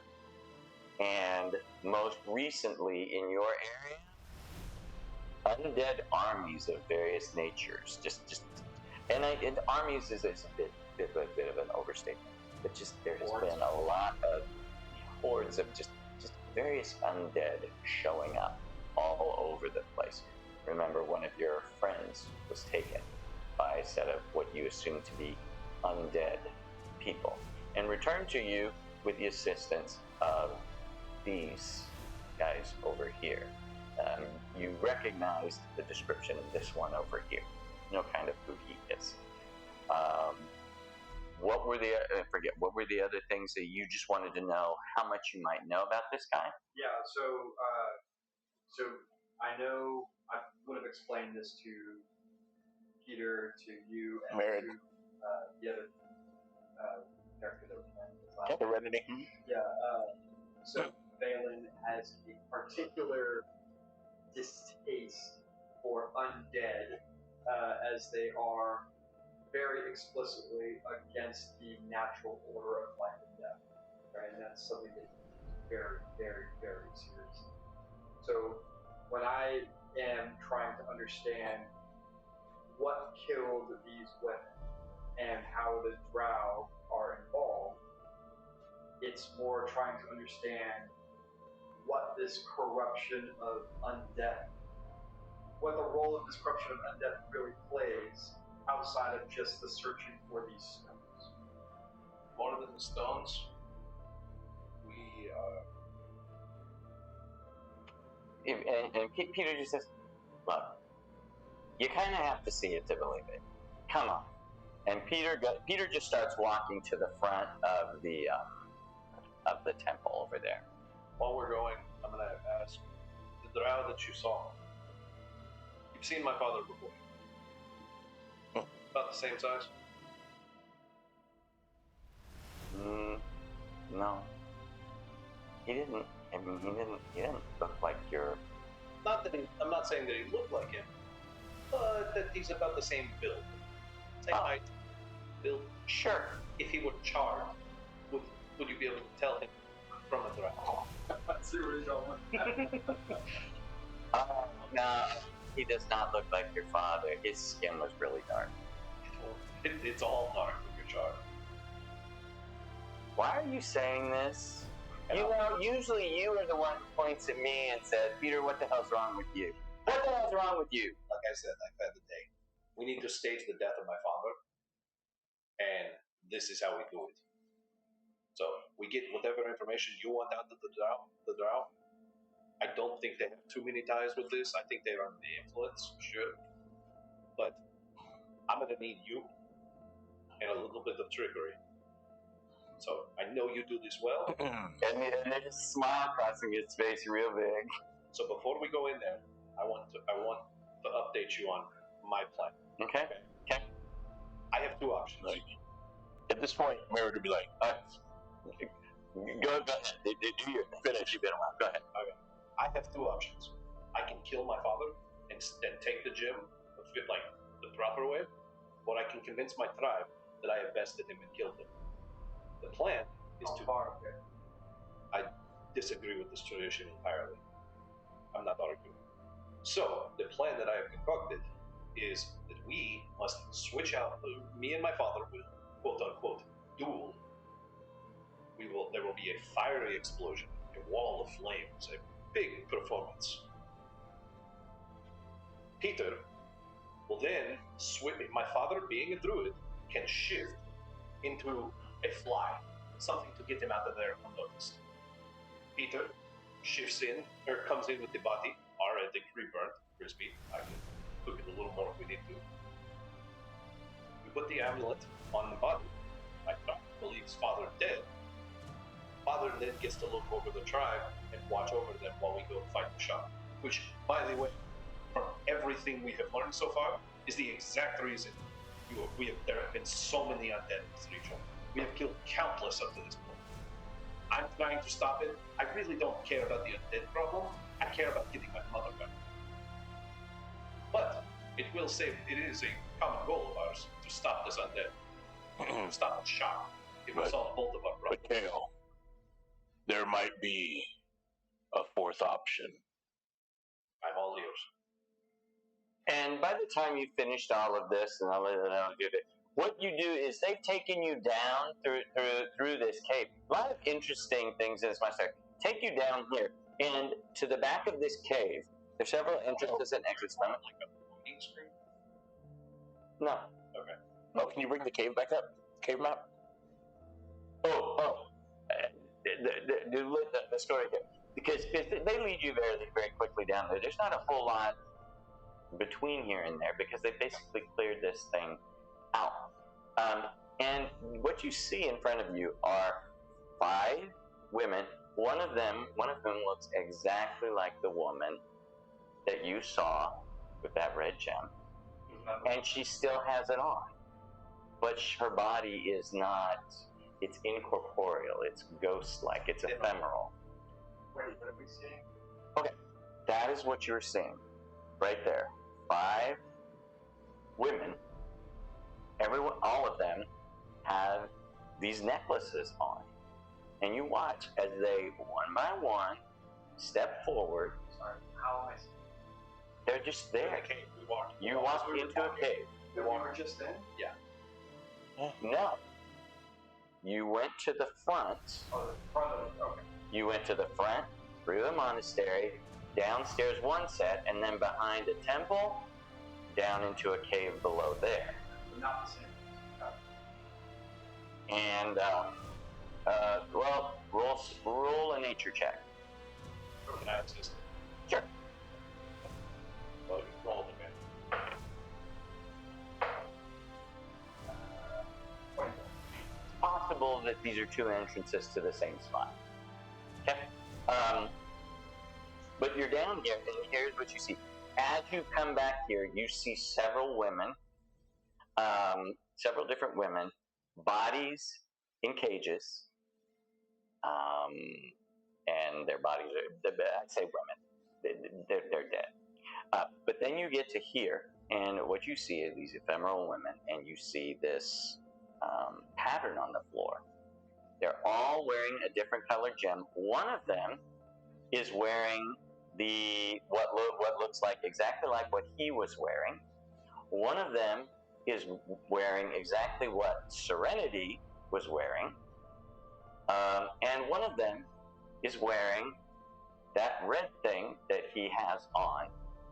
And they go into the floor one at a time. And then they appear again. They just walk in behind you again, standing in the circle.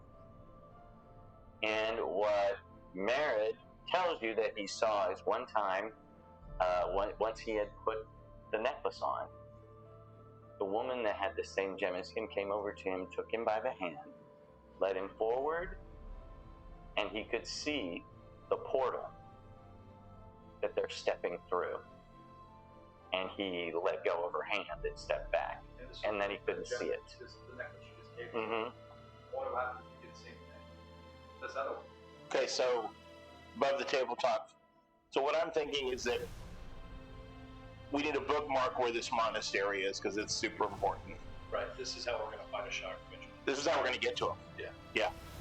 Once we collect what we need to collect, we come back here and we're going to jump in. Yeah, we're going to jump in the portal. All put on necklace. Yeah. Exactly. Exactly. One of the women here, I'm assuming the one who carried the ninja is my mom, right? Like, did I give her or? Yeah, you have seen her. So, yeah. Wait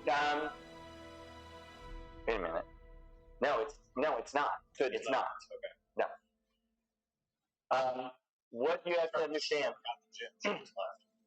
What you have to understand is these are ancient things that are happening. Gotcha. And that's when it occurs to you. The people that you're seeing here, the one with that check is a dragonborn woman. Isn't the one with the spot is the other one. The only one that's an exact duplicate. It is Peter's mother that is stepping through here. Right. That's how he knows that. Yeah. So the green gem is probably the original woman from my tribe that the brothers fought over initially. How old is Peter? 11. Really 11? Unless he's a fucking hobbit, we just don't know it. But I mean, There are questions about Peter, why he's so good at certain things. But we know he's been street savvy for a while, so... I feel like we all have fun. look, I think this is about to turn into a Darth Vader situation. His real father is a shock. Yeah, I think it could be. So either Peter's going to be the secret big bad, or he's going to be our Luke Skywalker. It's one of the two. So, motivation is the same. Yeah. End goal. I want to kill this motherfucker because he took my mom. I want to kill him because he's threatened my deity of Siraswati.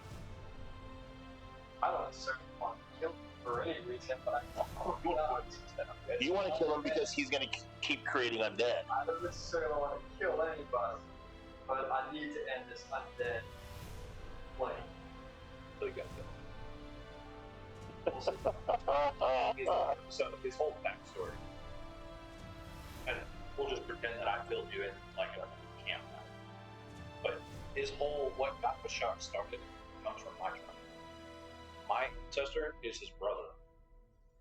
Well, technically they're both my ancestor. I don't know how the family tree works. Yeah, you're related to him. I'm related to this son of a bitch. Yeah. And him and his brother loved the same woman.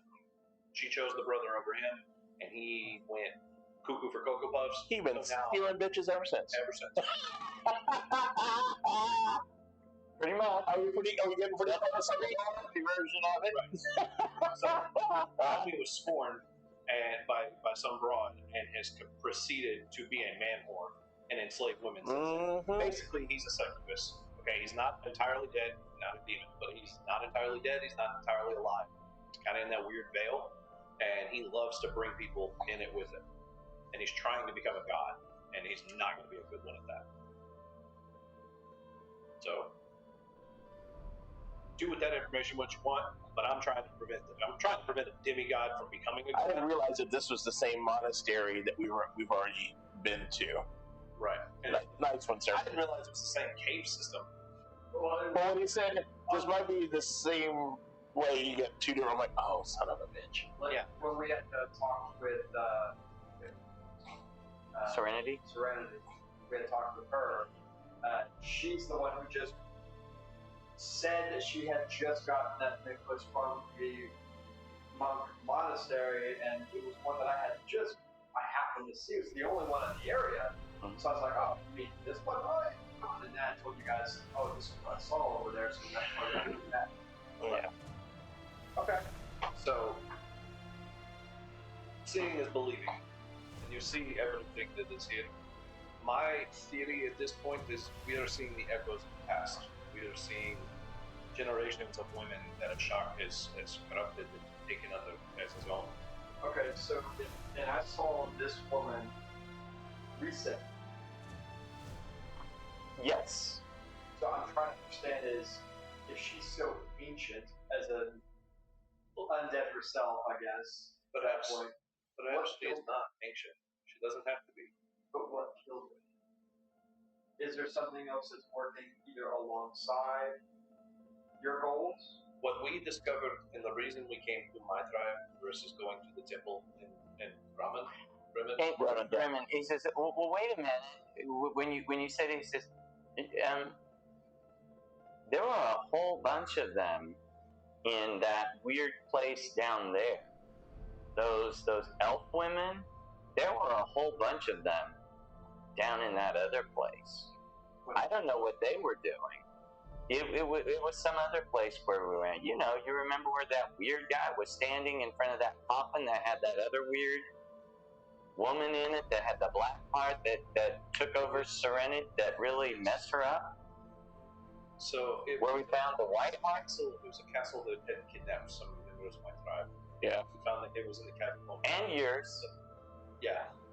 It was in the catacombs underneath a fortress nearby in the mountains. We have been searching just for clues and connections since then. What I was getting at, you asking if he has basically soldiers or minions on our plane. Yes, in Bremen, there's an entire death cult that worships him. And when we first set out, initially, we discovered the cult, and we had a large group of children with us. The options were to take him to Saraswati, the Temple of Saraswati, or bring him to my town. My logic was that that cult had no reach out here in the wilds. So the children would be safer with my people, and they would have been in the church surrounded by me. We were wrong. Well, it seems that the plague has reached out here. I didn't realize that we were dragging them to the ground zero of Ashok's plans. However, I still believe they are safer than they would have been in the city, because that cult is a very real and very tangible group of people that have attacked us already. So are we saying that the deaths of these women that are engaged that happened to not important? I think that the deaths of these women with the gems, I think that is the direct actions of either the cult or Ashok himself. They're all one and the same. This is a faction that we are facing off against, and you're just kind of coming in the middle of it. And why does Ashok come before? He, from what I can gather, he is draining them of. I think you must. He wants them to sacrifice themselves. You see life. He sees a possession. Yes, yes. He is using the pleasure for him is in taking it away, not in possessing or loving and nurturing and caring for it. Simply taking it away from somebody else. It's something to do with their deaths is going to ascend him to godhood eventually. And so the idea of these drow are in this case, who potentially could be carrying out the will of Ashok and potentially killing these women. Perhaps they could be members of the cult, yes. Yeah. Is that relevant or we need to get information from them? Couldn't hurt. I need a body anyway. And if there's a living drow in there. Well, first of all, let's back up. Why do you need a body? The emerald that my is be very helpful, just as all the other ones that we've collected so far. My father is in possession of that. Now, the thing with that emerald, it's enchanted, is in order for it to be given to me, I must best my father in a live in mortal combat. Okay. The tribe must be witness to that combat for it to pass to me. Okay. Rather than killing my own father and committing patricide, I have come up with a plan with my sister, and we must stage his death in front of our tribe. They must believe that I have beaten him for the time being. And you were true. Yes. Me and my father, my tribe are true. So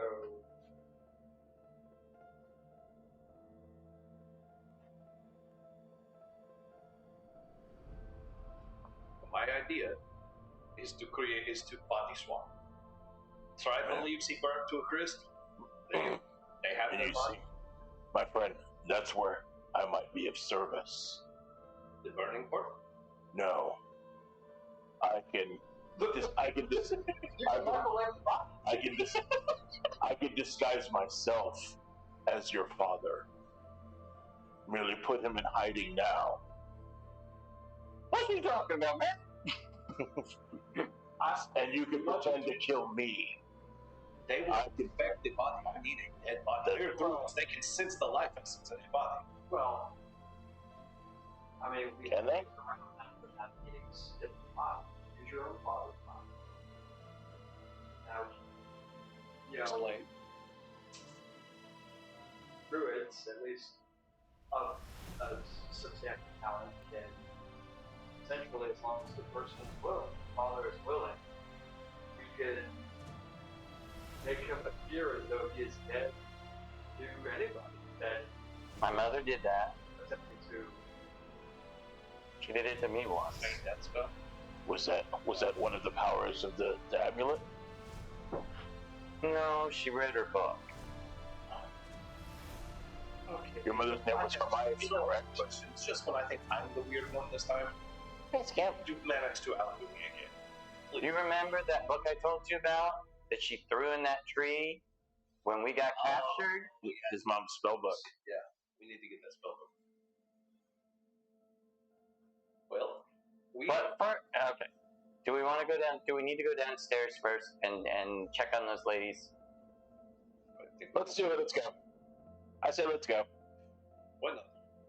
You we should at least see if the drow are in any part connected to the reason why these elves. So you all were down there in that cave area. So I'm just going to go ahead and bring it up again.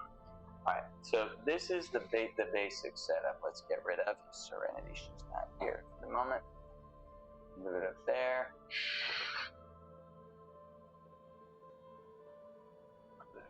And we will add in our friend over here. And I'm going to put you all right here.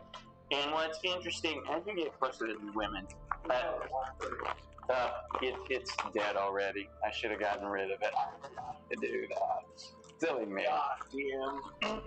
Alright, so I'm looking for Valen.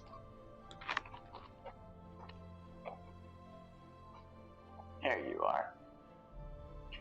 Alright, so there you are, and just as they had mentioned, they are these banshee things. And the first time we encountered them, they wailed at us. And now that they're here, they're not paying any attention to us at all. All they care about is that floor thing that you said isn't actually a floor thing. The banshees wailed at you? Mm-hmm. It was a very. It was not fun. Their screams hurt. Mm-hmm. And it just dropped you? Yeah, Yep. they did. Yeah, Serenity went down. We had to grab her and run. She actually used her mute. That mute thing. The second time she did. That's broken, I guess. Yep. That was our plan. Is like you got to get them off, otherwise we're gonna die. There's 5 of them. Mathematically speaking, we're gonna fall 6.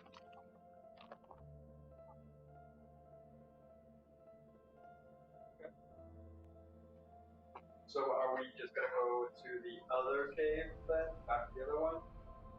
We came here to show you this is where they come to. Well, I understand this one. I'm curious about the drow and the other. I agree. We should go have a chat with our drow friend.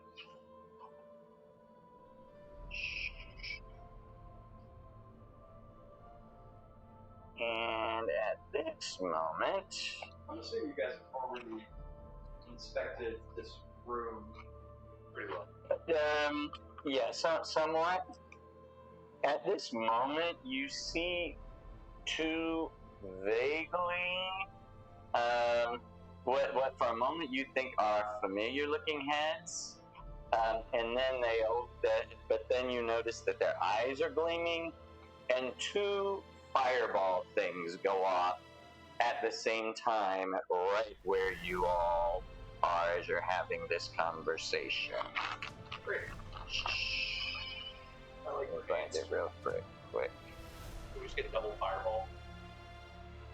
Let me see it right here. Yeah, you actually did. Give me 2 saving throws, everybody. Dexterity saving throws. Peter is going to use his evasion. Okay, not terrible. All right. And we'll do the average damage. 16 and 17. All right. And he automatically takes half damage no matter what. Okay, go ahead. 16 and 17. All right. 19 and 16. Okay. Half. Plus 2 and 16 plus 2. So, Okay, so half. All right, so How much damage? Use. We're all going to take the same damage. 8d6, so it's 4. 24. You take half of 24 twice. 12, 12, 12, 12, 12, 12, and Peter takes 12. Roll initiative. So I will take 24? Good. Peter took 12. You just see my arms come up and I just go.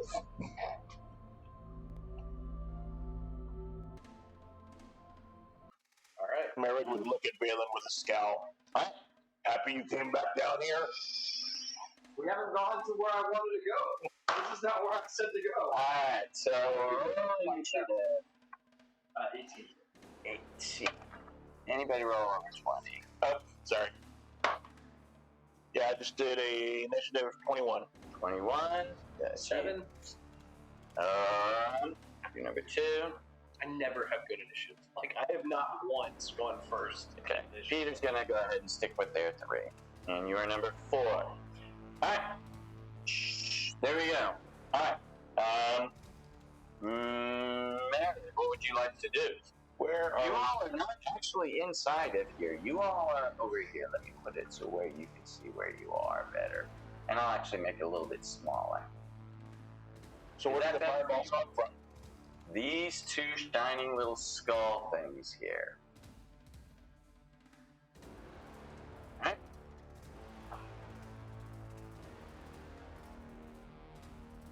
Okay. Alright, so They're floating, or they? they're just floating. They're dismembered heads. Oh, I saw these in. I remember they had this in. I've seen these before, and I remember Critical Role had it. Like, All right, so I will. Yeah, I will attack. Nice. That is a 18 plus. All right, you're gonna meta Plus 8. I'm going to.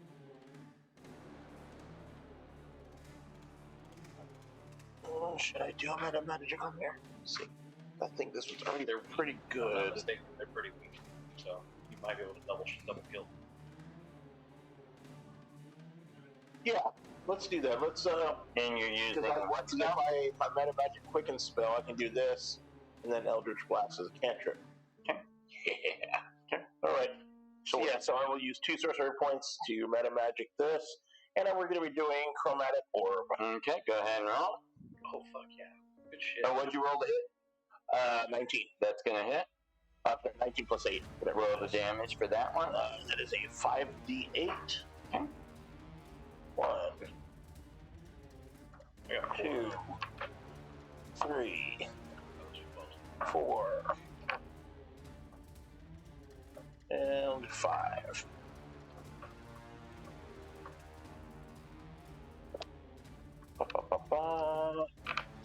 Yep, 5d8. Come on, doubles. Oh, we got our doubles. 6. 6 is 12. 3 is 15. 1 is 16. 5 is 21. Okay. Is there a save at all? No. Okay. 21. What kind of damage? That's going to be 21. Let's make it acid damage. Okay. All right. And you got one of them pretty good. Oh, you got both of those. You can go ahead. So go ahead. Yep. Roll hit this other one. Beautiful. That's a dirty 20. Okay. It's a hit. All right. Come on, doubles. I think you're out of targets over this. No doubles this time. Okay. 7, 5 is 12, 3 is 15, 4 is 19, 2 is 21. So 21 again. 21, gotcha. All right. And now your Eldritch Blast. Remember, Eldritch Blast, you roll 2 times. Yep. That's And it can be a 2. 1 or 2 of them. So you can send a bolt to each one, or you can send them both to one of them. Can I twin spell? No. A cantrip? Yeah. So instead of doing 2 blasts, it would be 4 blasts? Yeah, you can't do the Eldritch Blast at this level because you could hit 2 people with it. Okay, that's target only 1. Yep. All right, so yeah.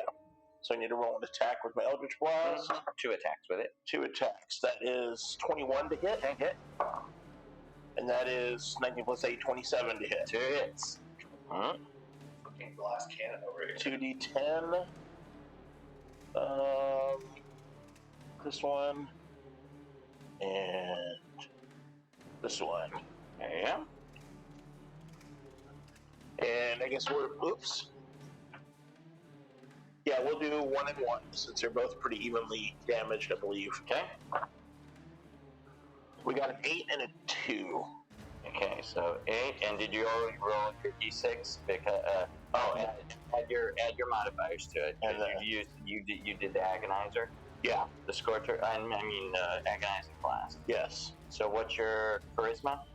Charisma modifier is tick tick tick tick plus 4. Okay. So plus 4. So 8 plus 4 is 12 on one. Yep. And you said 2, so 6 on the other. 6 on the other. All right, very good. Number 2 person. Okay. They're still both up. That would be Bill. What are you doing? 3, 4, Easier something to this. Yeah, 26 and 26. Yeah, about the same from both of them. Sweet. Alright, so I'm going to turn into a giant elephant, So they're like 20 cents damage on one, and I'm going to charge at 30 on the other. one. Whichever one looks like it's the biggest. Okay. All right. So you go in there, and you are so big that you hit one of the banshees. Shit. As you're going in there. Roll the hit. The elk though. Alright, so that is.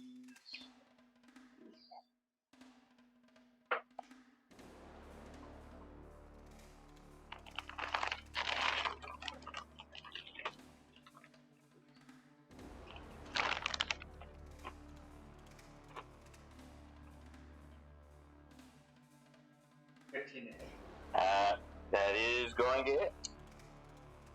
That is 2d6, and then I get to do an extra 2d6 per charge. Okay. So it's 46. All right. It's 10, 5, 15, plus 3, 15, plus 4. So 22. All right, and you managed to take one of them out with your horns. All right. But that went pretty good. But what you notice when you get in there are several others over on the far end of the room. Several other of those skeletons. Of these skeletons, yes. They mostly seem to be hanging around some dead bodies that are chained up. But then there's one over here in a supply area. You can't see it very well, so I'm gonna go ahead and move you back there. So here, here, and here are the others. All right? Number 3, now it's them. So Peter, he's gonna do best with his sword. He just goes ahead and he's going to shoot in his bow. Oh no, that is enough to hit. but all he gets is this.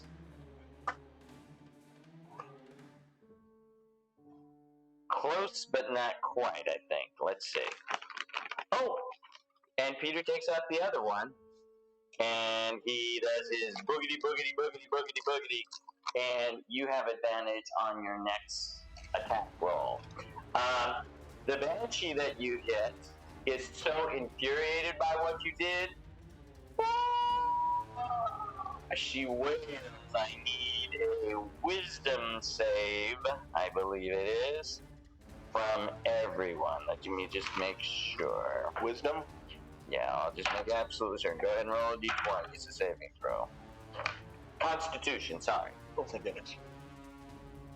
Constitution save, I'm good. Wow. 14. 16. 13 plus 8, so 21. All of you save. Peter goes down again. That's the one thing he can't do. He tried, but he's too close for him. He has 0 hit from him points. The other 3 seem to be totally uncaring, but I need 3 saving throws from you. Dexterity saving throws. Let's see, where's Peter? Oh, good. Peter's out of the middle of the firehouse. Get laid in the fire. Oh, shit! It's not a move. We gotta, like, So, I have a 17, a 10, and a 7. Save. I said 20. Oh, the 10 does not save. Well, No, the 10 is 7. So that's 48 plus 12. That's 60 points of damage. Alright, so, hold on. Let's see where I'm your at. elf has, let me see, 42 points of health. So, You have 2 hit points left in elf form. Okay. Alright, there you go. Now, remember this. You can. I don't know. Did she take damage too? Yes, she does.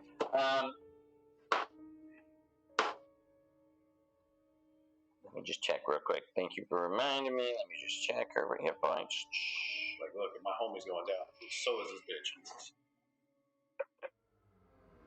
Oh, she actually does okay, but she's definitely not happy anymore. I was saying something. What was I saying? Remember, as a bonus action, you can use spell slots to heal yourself a d8 for every level of the spell while you're in wild shape form. I can use a bonus action? Yeah, as your bonus action, you can heal your shape changed form, but it's a bonus action. So if you use a 5th level spell slot, you roll 5 d8s to heal yourself. It doesn't make sense to do that. I would use spell slots to gain it in a wild shape thing and just reshape it. Right. That's the same. Okay. Right? Yeah. Okay. Alright, so that was all of that. Peter went. We can do that. Use a spell slot. You can do it once per long rest. And I get a spell slot back. Correct? Shapeshift. As a magic action, you can spend a spell slot or you use a wild shape to cast Find Familiar. That's to do things. That's one you can do once per long rest. Yeah, they did some interesting things. They're kind of cool. Alright, well, my turn, and I'm gonna just. If you want to keep looking at it. Well, just want to clarify. Once on each of your turns, if you have no use of wild shape left, give yourself one by expending a spell slot, no action required. In addition, you can expend one of your wild shape, no action required, to give yourself a level 1 spell slot. But you can't do so Sound like Metamagic. until you get a long rest. So you can give yourself more wild shapes, as once per each of your turns, so long as you have the spell slots to do it. But you can only give yourself 1 spell slot Gotcha. once per long rest. Alright, cool. That's dope. I'm gonna call for a retreat. Like, we don't need to fight this. We're gonna get bombed by these things, and if we touch another Banshee, somebody's gonna die. I'm gonna get Peter out of here, so I'm gonna use my bonus action to cast Healing Word. Okay. Bring him back, so 2d4. And then I'm just gonna scoop him up and start running through the exit. Okay.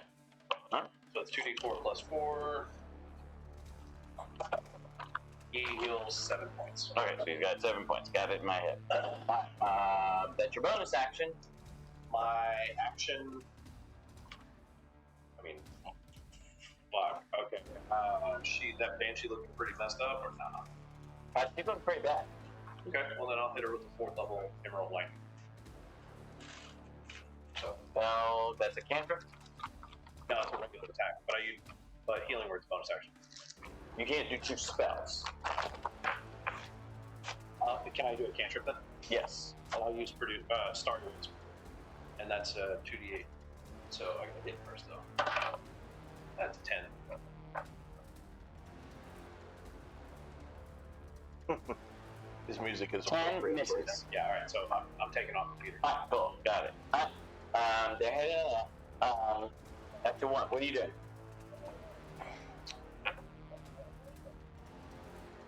Yeah, I would see them start to take off.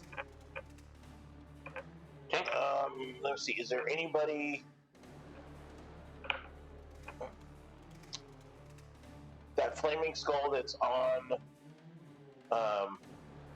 This one's gone, yeah. and this one is gone. But there's one that's on him as a great oak that's close to him. It's dead. That one's dead. So it's just the banshee. Yeah, just the Banshee. These 3 are just rows. But that banshee's in bad shape. That Banshee's in bad shape. Mm-hmm.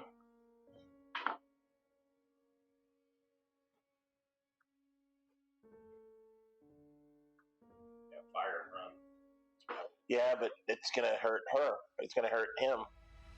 If I'm not careful. Yeah, you hit an AoE spell, you can target the Banshee. Do what? Like if your spell is just a single target spell, Yeah. you'd be fine. You can still hit it.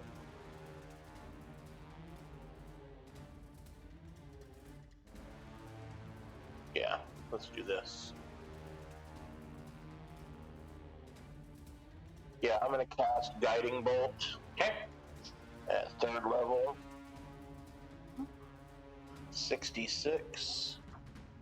1, 2, 3, 4, 5. Can I get a donation? D6. Absolutely. Thank God. And let's roll that beautiful bean footage. Oh no, that's an 11 to hit. It's gonna miss, unfortunately. Fudge. All right. You gonna run anyway? Then my action will be to disengage. All right. So you disengage and head on out.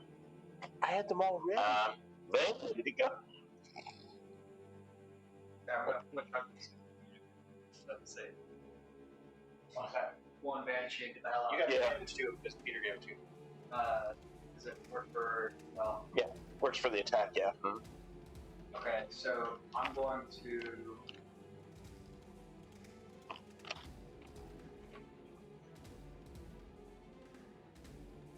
drop my giant elk appearance. and that's your bonus action. And then I'm going to cast Moonbeam. That's good with undead. I can't remember what it does, but I know it's good on undead. I'm going to cast it at Radiant damage. 5th level. God damn. That's what It is Constitution 18. There we go. Thank you. She failed.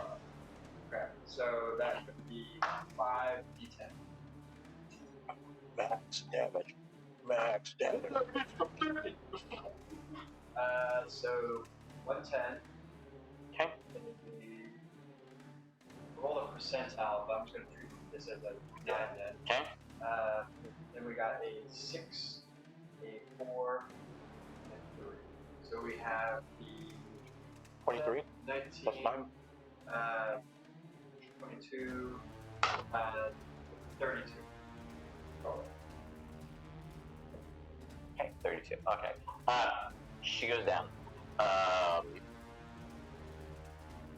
And as you go down, as she goes down, you can see the one that you extinguished is the one that had the red teardrop gem around her neck. Does Peter's react in any way while I'm here? It's the same one that found in the tavern. It just happens to be that one that was right there. And she's like right next to me. She's right next to you. The gem was obviously just as surreal as her body was. But just so you know, it was her. Okay. Well, with that. And you okay, so you put your way on out. Yes? I was asking if Peter reacted, because Peter has the red. No. He has the red one. No, he just wants a purple one. Alright, so you go, these things don't seem to be following you. You do reach the point where you can go upstairs through the temple and out, or you could take the other direction. There's another way. And you could try and see if those two caves meet up. It's up to you. I'll let you make it. I think for me, like, this was not what I was looking for. Not the smoking. This is not the sort of. Valen just basically goes. You go upstairs. Just call it ace of the hole. Drop the moon on the bench. Fucked up. So basically, I never seen the old man run like that. alright. No, that's good. Alright. So, you all begin. It's easy enough to make your way out and upstairs. So, where are you headed from here? You've got a couple places you can go. Man, just keeps on fucking going.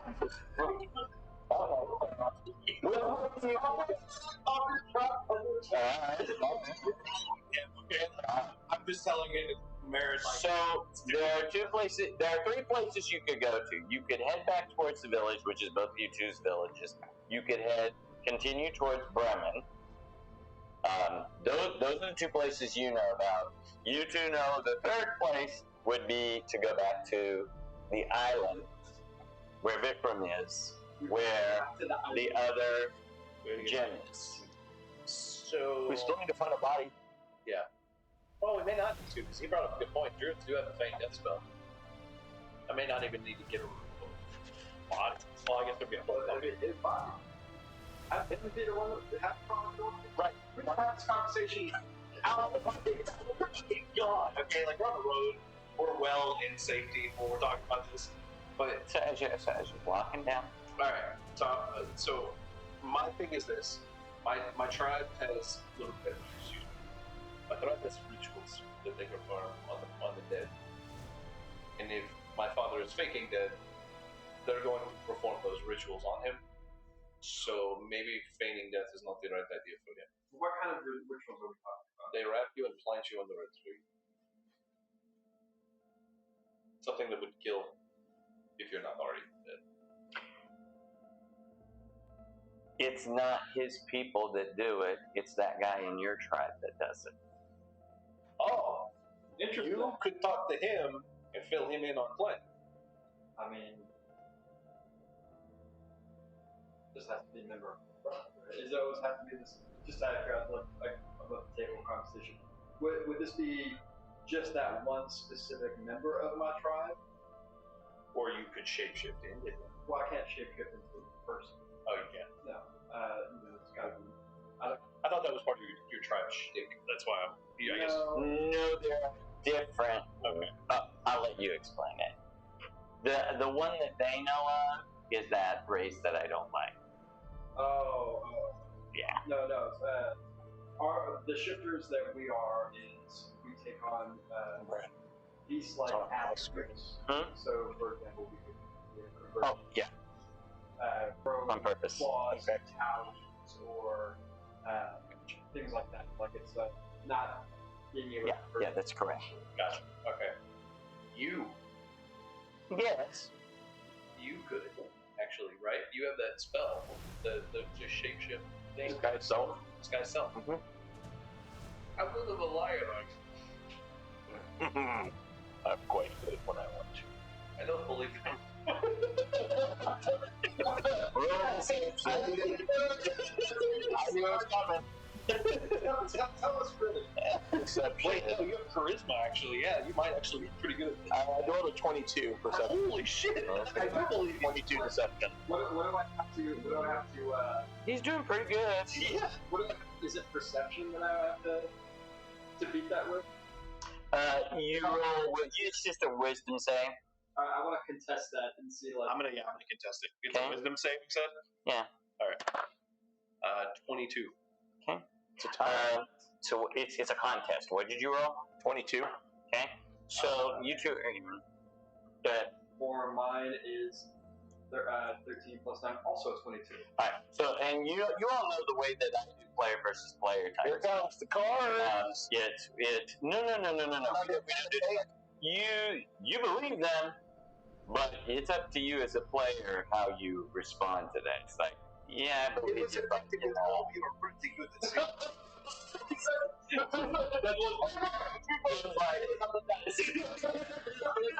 You're a good liar, and you're a good liar, and you're a good liar. No, Everybody's a good liar. and he did convince us. So, Alright.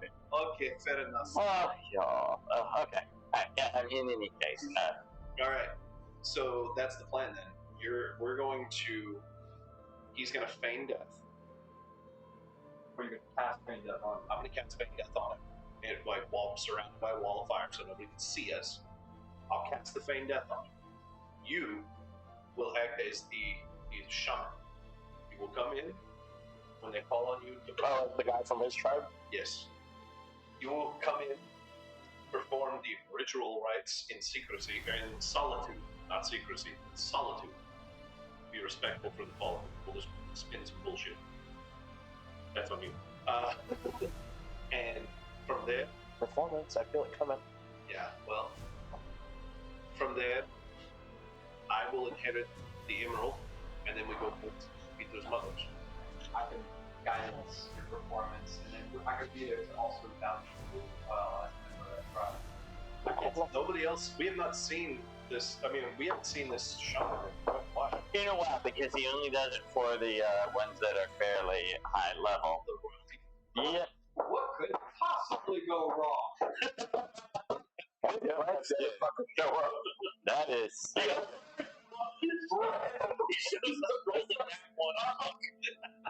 I'm on vacation. Oshok's like, why wasn't I invited to this party? There's death. Hey, dudes. Here we go. Hey, you all are on your way. Can we get a long rest between now and when this is about to go down? Well, you absolutely can. Absolutely can. You make your way. What are you going to do for your watches? I'll take first watch. I'll take second.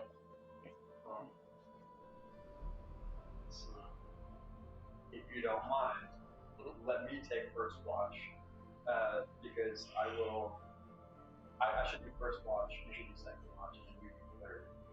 Just that way, you can get your rest first, recover your spell slots. I'm good. I know, but I can use my turn to shapeshift into something to keep a watch on us, then you can stand. Yep. And then we both gain our slots back once you take a rest. Once you take watch. That way you get your slots back first, which is should be As a warlock, he knows the most. And I only use one spell slot that encounter. still. okay, you can take it first if you want, and then just I'm saying I'm good. I'm Gucci. try to be Strategic here, because we don't know what gets you on. right. Yeah, I mean, technically it takes the full 8 hours. It takes the full 8 hours, even if you get your rest. You would get it back after the 8 hours. He gets his warlock slots back. Yeah. A short rest, which. Yeah. Alright. Yeah, Let's do it, Tom. Val to go first. I'll take Second, I'll go third. Alright. And let's see. I am thinking, just for the sake of things. You say, okay, just gonna do 3 watches. So Peter's holed up over there. He's working on that book that he got. Everyone needs to rest. While everyone else is resting, He does. I'll be in True enough.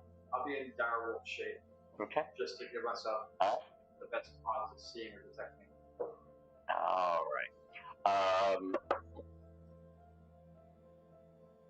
It doesn't say much for your choice, but you all happen to do not read anything to this. But you do set up, and you do begin to hear some couple of things. I will let you all put yourselves where you would be. Where would you want to actually have your camp at? Well, first of all, not in a fucking graveyard.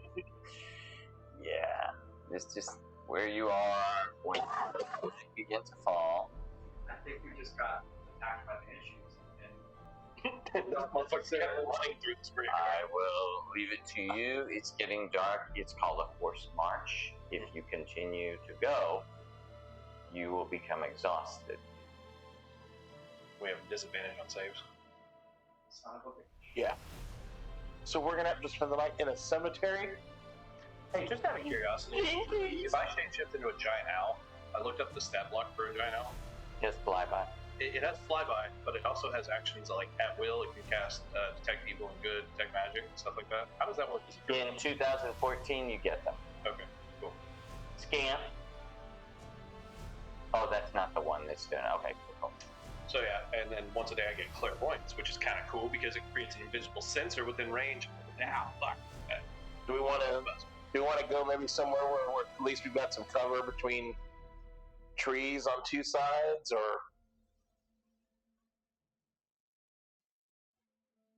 what are these things? What are these? Are these walls?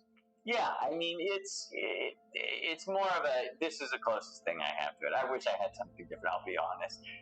But it's some sort of burial ground, so it's a little bit less spooky than what it looks. But given you all, There's a tree. given what you all know, the whole undead thing going on now. But your choices are stay here or run the risk of having exhaustion. And that's Is that you fine. doing that? You can have some exhaustion, huh? Oh, shit!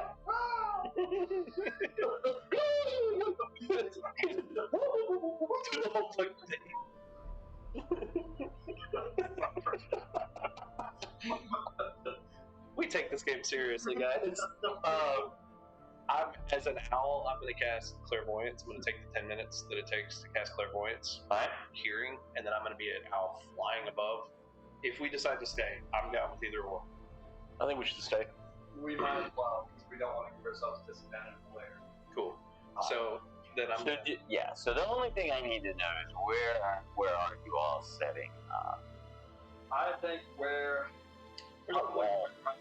See, I said there's a tree here and a wall, so we really don't have to worry about people coming from here and then here. So we go I just to. want to avoid being on top of any grave. Exactly. Expecting the dead. I like being there. It's already in there. Just need merit. Because if we camp in the crossroads, I can put clairvoyance down and have hearing there. I'll be an owl flying up. So Peter's gonna be over here. Is where y'all are. Sure. So All right. So,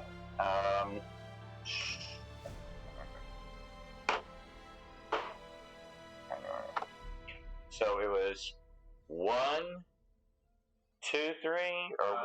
1, 2. 1, 2, 3. All right. And you are an owl. Oh, the watch. All I'm an owl. I cast detect evil and good, and detect magic and clairvoyance. I'm just kind of spamming this as a sensory beacon. Where's your giant? Do you have your giant owl in here? No, I don't. Okay. I've never used this one before. Okay. No, it's okay. It's here. So it doesn't cost spell slots. It doesn't cost nothing. This. All right. And you're sort of circling up above. So I'm going to take you and put you over here. That's not actually where you are. All right. So with clairvoyance, it says I have to choose between sight and hearing. Mm-hmm. So I've got hearing on the ground. I've popped detect evil or detect Well, the minute you do that, it's actually the minute you do that, there are several spots that there are undead in about 5 different places around here. How far around here? Yeah, how far would we take? So it's got a 60-foot radius. Yes. I believe so. So I'm gonna draw the oh no, the shape. 60. Yeah, get that radius for me. It just says range, so up Yeah, to 30 feet of myself. Within 30 feet of yourself. Oh, dang it. The wrong one. Alright.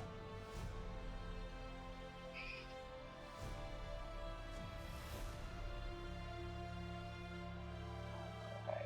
That would basically be radar pinging this whole thing. Alright. So as you're flying around, you actually several of these burial mounds, because this is the wrong type of grave. Several of these burial mounds actually have undead inside them, and so far nothing has happened. You all arrive right at twilight and begin to do it, but they're in there in the ground. All right. So as long as they don't get active, we won't cause any. So the play. Okay. So they're still asleep. All right. So as the light begins to completely fade, one at a time from these various places, from this one, it's going to take them one full round to come out of there, come out from under where they are. They all begin to rise.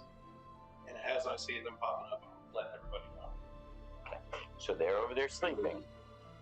So you're thinking first one, right? Sure, I'll take first.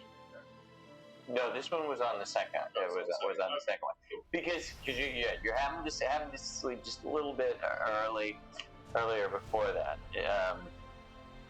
Fine. So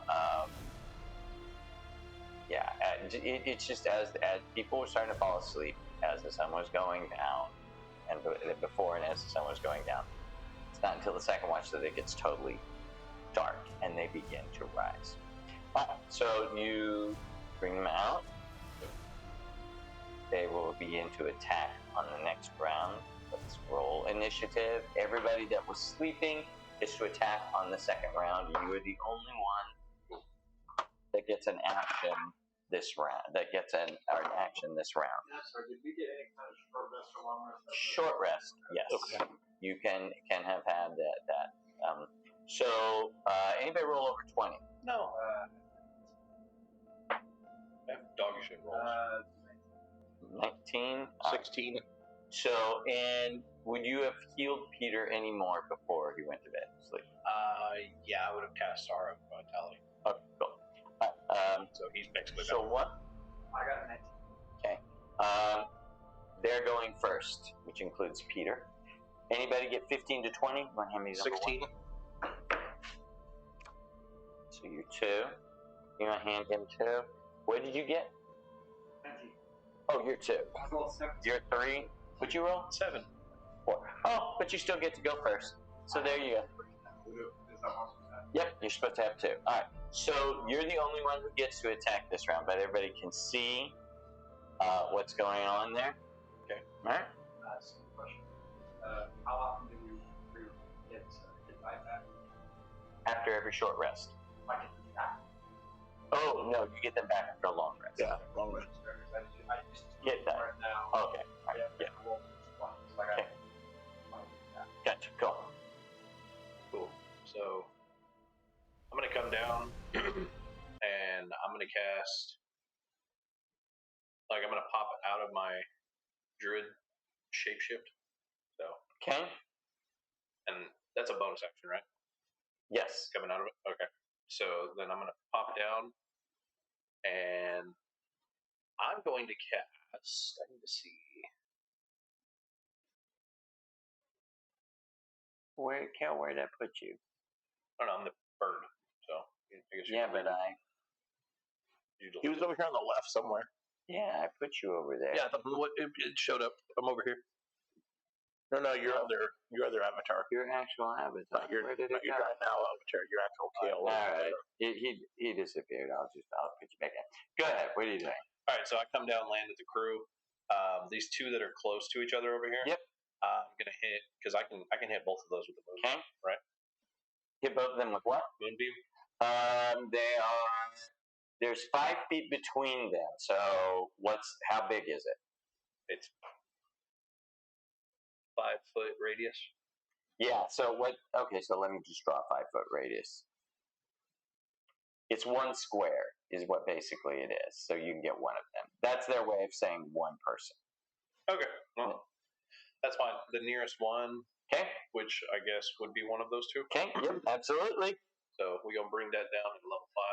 Okay. Taking a play out of my homie's book over here. Mm-hmm. Just fuck the undead. All right. And she does a saving throw. Yeah, saving throw.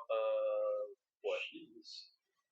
Yeah, I got 41 on that roll. Damn. Okay. You can all see. She rolled a 19 on the die. Hold on, that's the damage. So yeah, I'm gonna assume.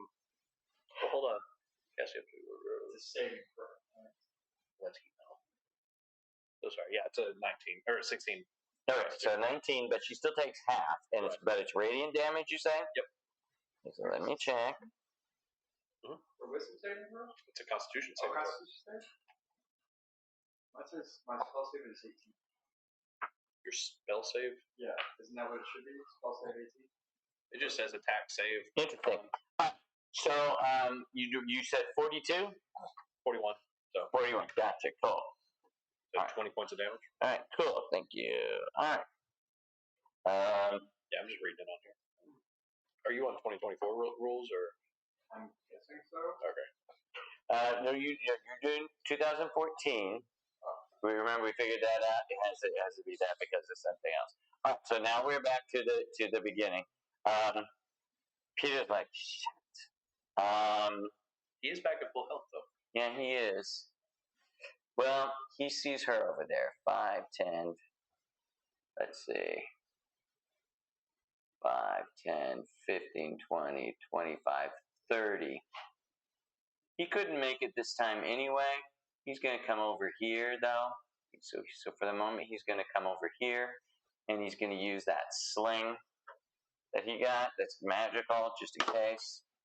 And he misses her. But he ooga booga booga booga booga looks her, and we'll give actually see he ooga booga booga'd before. No, he's not. He's just gonna hide. All right, so he does that, and then he hides. All right, so next is them. So they sees Valen. 5, 10, 15, 20, 25, 30 can make it to her, to him. 5, 10, 15, 20, 25, 30. 5, 10, 15, 20, 25, 30. 5, 10, 15, 20, 25, 30. All right. There you go. And it is number 2. That is Valen. Let's see. I am so hot in here. Yeah, I think so. I am going to bonus action myself into a dire wolf. Okay.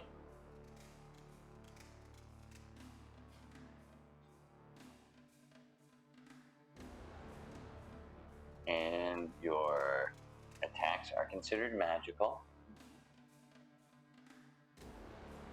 Oh, she's got to get her 2 attacks on you first, real quick. I forgot. It's a hit. So hits you 4.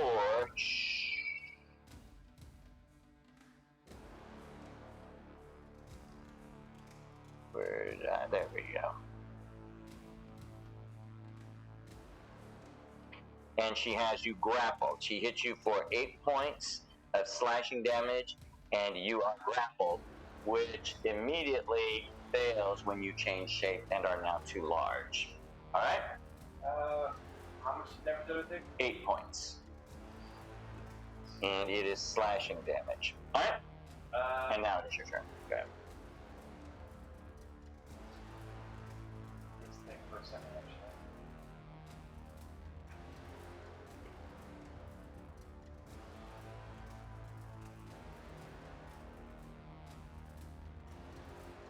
I think actually instead of the environment, I'm going to take a slightly different shape. I will go back to a class favorite of mine and turn myself back into a giant monster. He said Uno reverse. It's about to get stricter.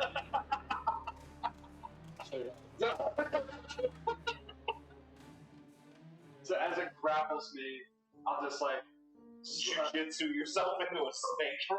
throw myself around this thing. Use my wild shape. Alright. And then you attack. So that was your bonus action, and now you can attack. Alright. I will. And she can't move, correct? In the moonbeam? You go ahead and continue. No, she's getting shaped good. Alright, I got you, go on. I'm going to do the constrict. Okay. I think right. Alright, go ahead. Is 16 a hit. 16 hits. I'm 90% sure, and if it doesn't, it does this time. Yes, it does. Okay, that's pretty high D. See. 2d8. 4 with 10 damage. 10 damage again. Plus 4 speed, so 14 total. 14 total, and she's And grappled is escape DC 16. she's grappled. Next time she tries to escape. That's the way that works. Yeah, at the end of her Okay, turn. Next so is restrained. 14. Which means 0 and disadvantage, etc. Restrained is the condition that gives you the disadvantage on all things. All right, cool. Got number 3. All right. So Mirrid will attack this guy right over here. With what? Witch Bolt. Okay. All right. Fuck me. He ain't attacking shit with shit. That's a 9 to hit. That's gonna miss. That's a crit fail. And number 4. Number 4. Mr. K. All right. Correct me if I'm wrong, but if I moved, I could position myself where I could put a cone over all 3 of those guys, right? All 3 of them? Yeah. How big is the cone? 60 foot. Yeah, I mean, if you came over to here. Right. Yeah. That wouldn't provoke any opportunity attacks or anything. No, they're Cool. that close enough to you. Alright, so you need a 60-foot cone. Mm-hmm. Alright, so let's go from you out 60 feet. I ain't fucking around tonight. I'm tired. Cone of Cold, level 5. Alright, so the Constitution. 2 levels in it. Yep. I want to see if they have this. Fail, and a save. That one saves. That is a 31. You get another level 1 slot. 31. Yeah. Level 9, I had to burn mine on Great Restoration to like uncharm Serenity. I was so pissed, but when I got to level 10, I'm like, oh, cool, I can save and do damage now. Like, I've been in this weird position where I'm like, I had to alternate between the tank or the healer, sometimes both. Now having you in the party, I'm just like, oh, thank God, I don't feel bad about burning spell slots. Also, tank/healer. I know. All right, so we just kind of dance through it, and like we'll be fine. All right, cool. And then my bonus action, I'm going to. Is it like with the burning the spell slot to get a shapeshift form back? Yes, you can only do burn a wild shape to get one spell slot. I have to burn a spell slot for a wild shift. All right, so I'm going to do that, and then my bonus action would be to shapeshift. Can I do that, or do I have to wait till next turn to shapeshift? It takes no action to convert. Okay. Yeah. So Yeah, I just had to think through that. Yeah, you just do it. all right, cool. So I'm going to burn one of my level 1 spell slots to get one of my shapeshift forms back. Which actually, they shouldn't have done that because it takes a bonus action to convert meta magic points, sorcery points. Yeah. I know. They didn't think all this through. Continue. Cool. So I'm going to do that. Then I'm going into an elemental form. Going into. You know what? I hit him with cold. I'm going to mix it up. I'm going fire right now. How did they take the cold pretty well? I mean, it damaged them, yeah. Full They damage. didn't have any resistance or anything? Yep. Good. They seem to be shivering.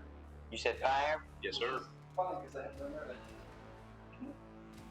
Okay, and let's get rid of this. And Fucking. They're vampire. Oh, I guess vampire. I would expect. But all right, there you go. All right, so they all. can I move to like hug one of them or like get real fucking close? Oh, you're already right there by one of them. But what you notice is that all of them, with the exception of the one that your moonbeam hit over here, Right. which is now gone, start to heal. Okay. And Hey, at the end of each of my turns, each creature in a 10-foot emanation or originating from 8 takes Okay. 5 oops. d10. Okay. Wait, 5 1d10? Oh, so it's 5 fire damage or 1d10. Yeah. So, yeah. Yep. Alright. So first thing Peter does, he comes out and he was surprised, so he's going to get that. Oh, come on. 17. Hell yeah. He does hit. Ooh, yes. For 3, and I can't believe this. I'm not really in my group right now, but my guy's fire elemental just for flavor. 13, Does not, 16, it's not straight elemental. It's literally 3, my body. 6, But I'm like 12, Super Saiyan flame. 4. Like borderline between Super Saiyan and like So- kind of a. Yeah, so Peter actually did pretty good. My first time. 16. Description very well tonight. Alright, and did that, and then he had to get to there. And he's gonna disengage as a bonus action and run back over to here. As vampires, do they fuck with bright light? Fuck with bright light? Well, you would assume. Alright, so the one next to you. Hit. And a miss. What did you roll for that hit? You're an 18. I have an 18 AC. That was on the die. Yeah, she's like, yeah, plus 6, 24. Yeah, I usually don't say that. But you're too big for her to grapple. But you do have it there, so, okay. Yeah, so the second one was a 17, so, because I needed to roll with disadvantage. You roll this 18 and a 17, so plus 3. So that is only one of them, 8 points of damage. And she actually has you grappled back, but can't bite you this time. So on you, my friend, they take how much fire damage from you? 5. 5? All right, cool. One of them's going to come over to Merritt. So you said I took 8 points? Yes. Is that? Do I get an opportunity attack, or as a with my what's it that feat that I have? I cannot remember the name of it. Where if they attack someone adjacent to me, I can. Nobody's adjacent to you. They have to literally be standing right next to you. Gotcha. Don't do that. All right, so one on you, miss it. Wait, that's 1. 2 misses on you. Hit, miss, hit, and a miss. So that's 8. You are too big for them I just can't be grappled. to grapple. Just a question, I'm sorry. Mm-hmm. It was attacking me with the right? Yes. Yep. With disadvantage? Yes. And it's still hit with an 18? You rolled an 18 and a 17. Wow. And then the second one, the first roll that they rolled was a 3, so there was no reason to roll the second one. Oh, he gets 2 attacks. Yeah, they get 2 attacks. Yep. So, first of all, they got to take this up. So, I give you your 8, but they need to take their 5. You say their 5 cold damage. Yep. Fire. Oh, yeah. Fire, thank you. And 5. So all 3 of those should take it. Yep. Damage. And we are to number 2 now. Whoever that is. I'm 3. Yeah.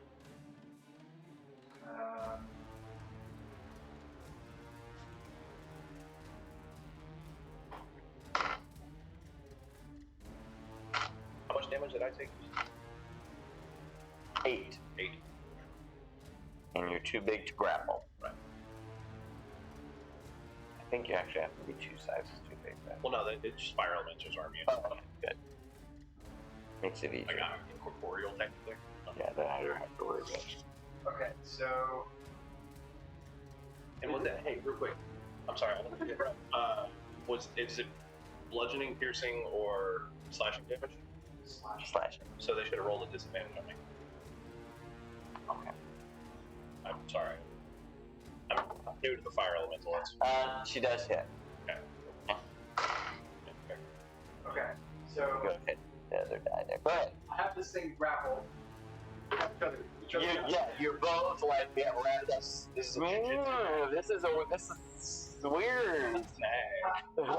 much rule of cool do I have? I don't know. Just do If I it. want to use the giant extreme snake because of how big it is, I want to attempt to throw this vampire at the other vampire. Well, that. I want to try. When rule of cool shit happens, that's when we pull out these I want to try things. to throw this guy at this guy. Alright, so you're attempting a lot here. So you're improvising a lot of moves here. I'm trying to be cool. Just get him in range. You want to cut him? I will trust the dealer. Alright. So you have to get a total of 20. So you're gonna roll a d20 and you're gonna add 1 to it. And if you do that, you can throw that. You can do what you want to do. Will they hit? Who knows? But the guy you throw will definitely take damage. So there you go. So you gotta get a 19 or So you gotta roll a 19. So roll your d20 first. Okay. Before I throw this thing, should I throw it at the solo guy or throw it at the group of 3? at the group. Okay. Yeah. So I'm gonna throw it at the group of 3. Alright. Because I think that's gonna be Cool. First things first, let's see if you got it in you to throw the thing. Only default buzzards. Alright. So do I add anything to the one? The one. That's it. This is a hand effect. This is hand effect. Then. Yeah. Alright, so you unfortunately you can't throw it, but you do have a grapple. Yeah. Well then, in that case, I will.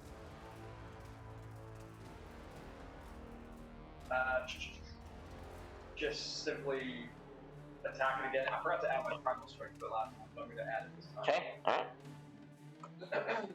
You got a grapple, so you have advantage on it. It'll be a 17 plus 6 to hit. That's gonna hit. You get the same set. Yeah. And that was. You know, having this thing in the extras is so good. Mm-hmm. And that is going to be 2d8 plus 4 again. Huh?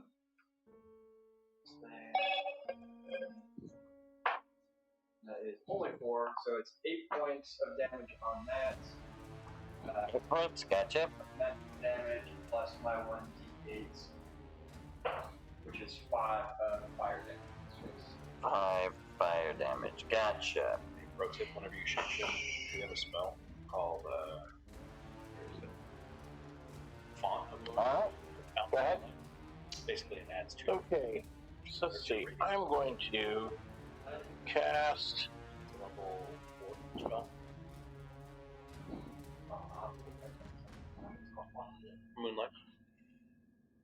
Since they're nice little ducks in a row, I'm going to cast Agonizer's Scorcher. Okay. Yep, they certainly are. Line of roaring flame 30 feet long and 5 feet wide. Okay. I'm gonna be fire damage. It's a fail. 16. Fail. And save. So right down the line. Fail, fail, save.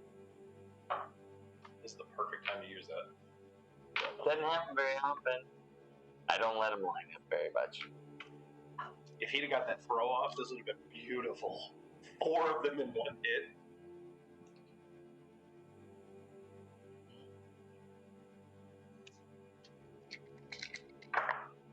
All right, nice. Oh, that's cool. Yeah. I like it. 8 Great is combo. 16, 4 is 20, and 1 is 21. 21, gotcha. I would So have done it, but I had So they each take 21 5 damage. 21, 21. 4 for my elemental affinity, so it's 25. Blast cannon strikes again. Okay, up. I do apologize, but I do need to get out of here. Okay. I'm in the same boat. Oh, I'm starting to fall asleep right here. Alright. It's an early morning for me. It's going to be an even earlier morning. Alright. So you're number 3. Let's Yes. go this one last round, and this one last person, and then we will take it from there. Alright. I'm going to pick the one that looks the weakest. That's my everyone looks the lowest health. They're undead. They all look like we fucked up. They're either two. The one in the middle is looking good. The other two are not looking good. Alright, so I'll take the one that's closest to him because he's going to have trouble. So you said the one in the middle here, or this one in the middle? The one in the middle of the street. Oh, okay. So I got 19, a 21, and damage-wise, we got 7, 10, 11, plus 6, so 17 damage to it. All right, cool. Just multi-attack, just wham, wham. Okay. Okay, we'll start, and the first thing that they're going to do is all regenerate, but for the moment, we can call that immediate pain. They're undead. We're fighting undead in a goddamn graveyard. Of course they're undead. I know they're doing this. Alright, so that can be it for this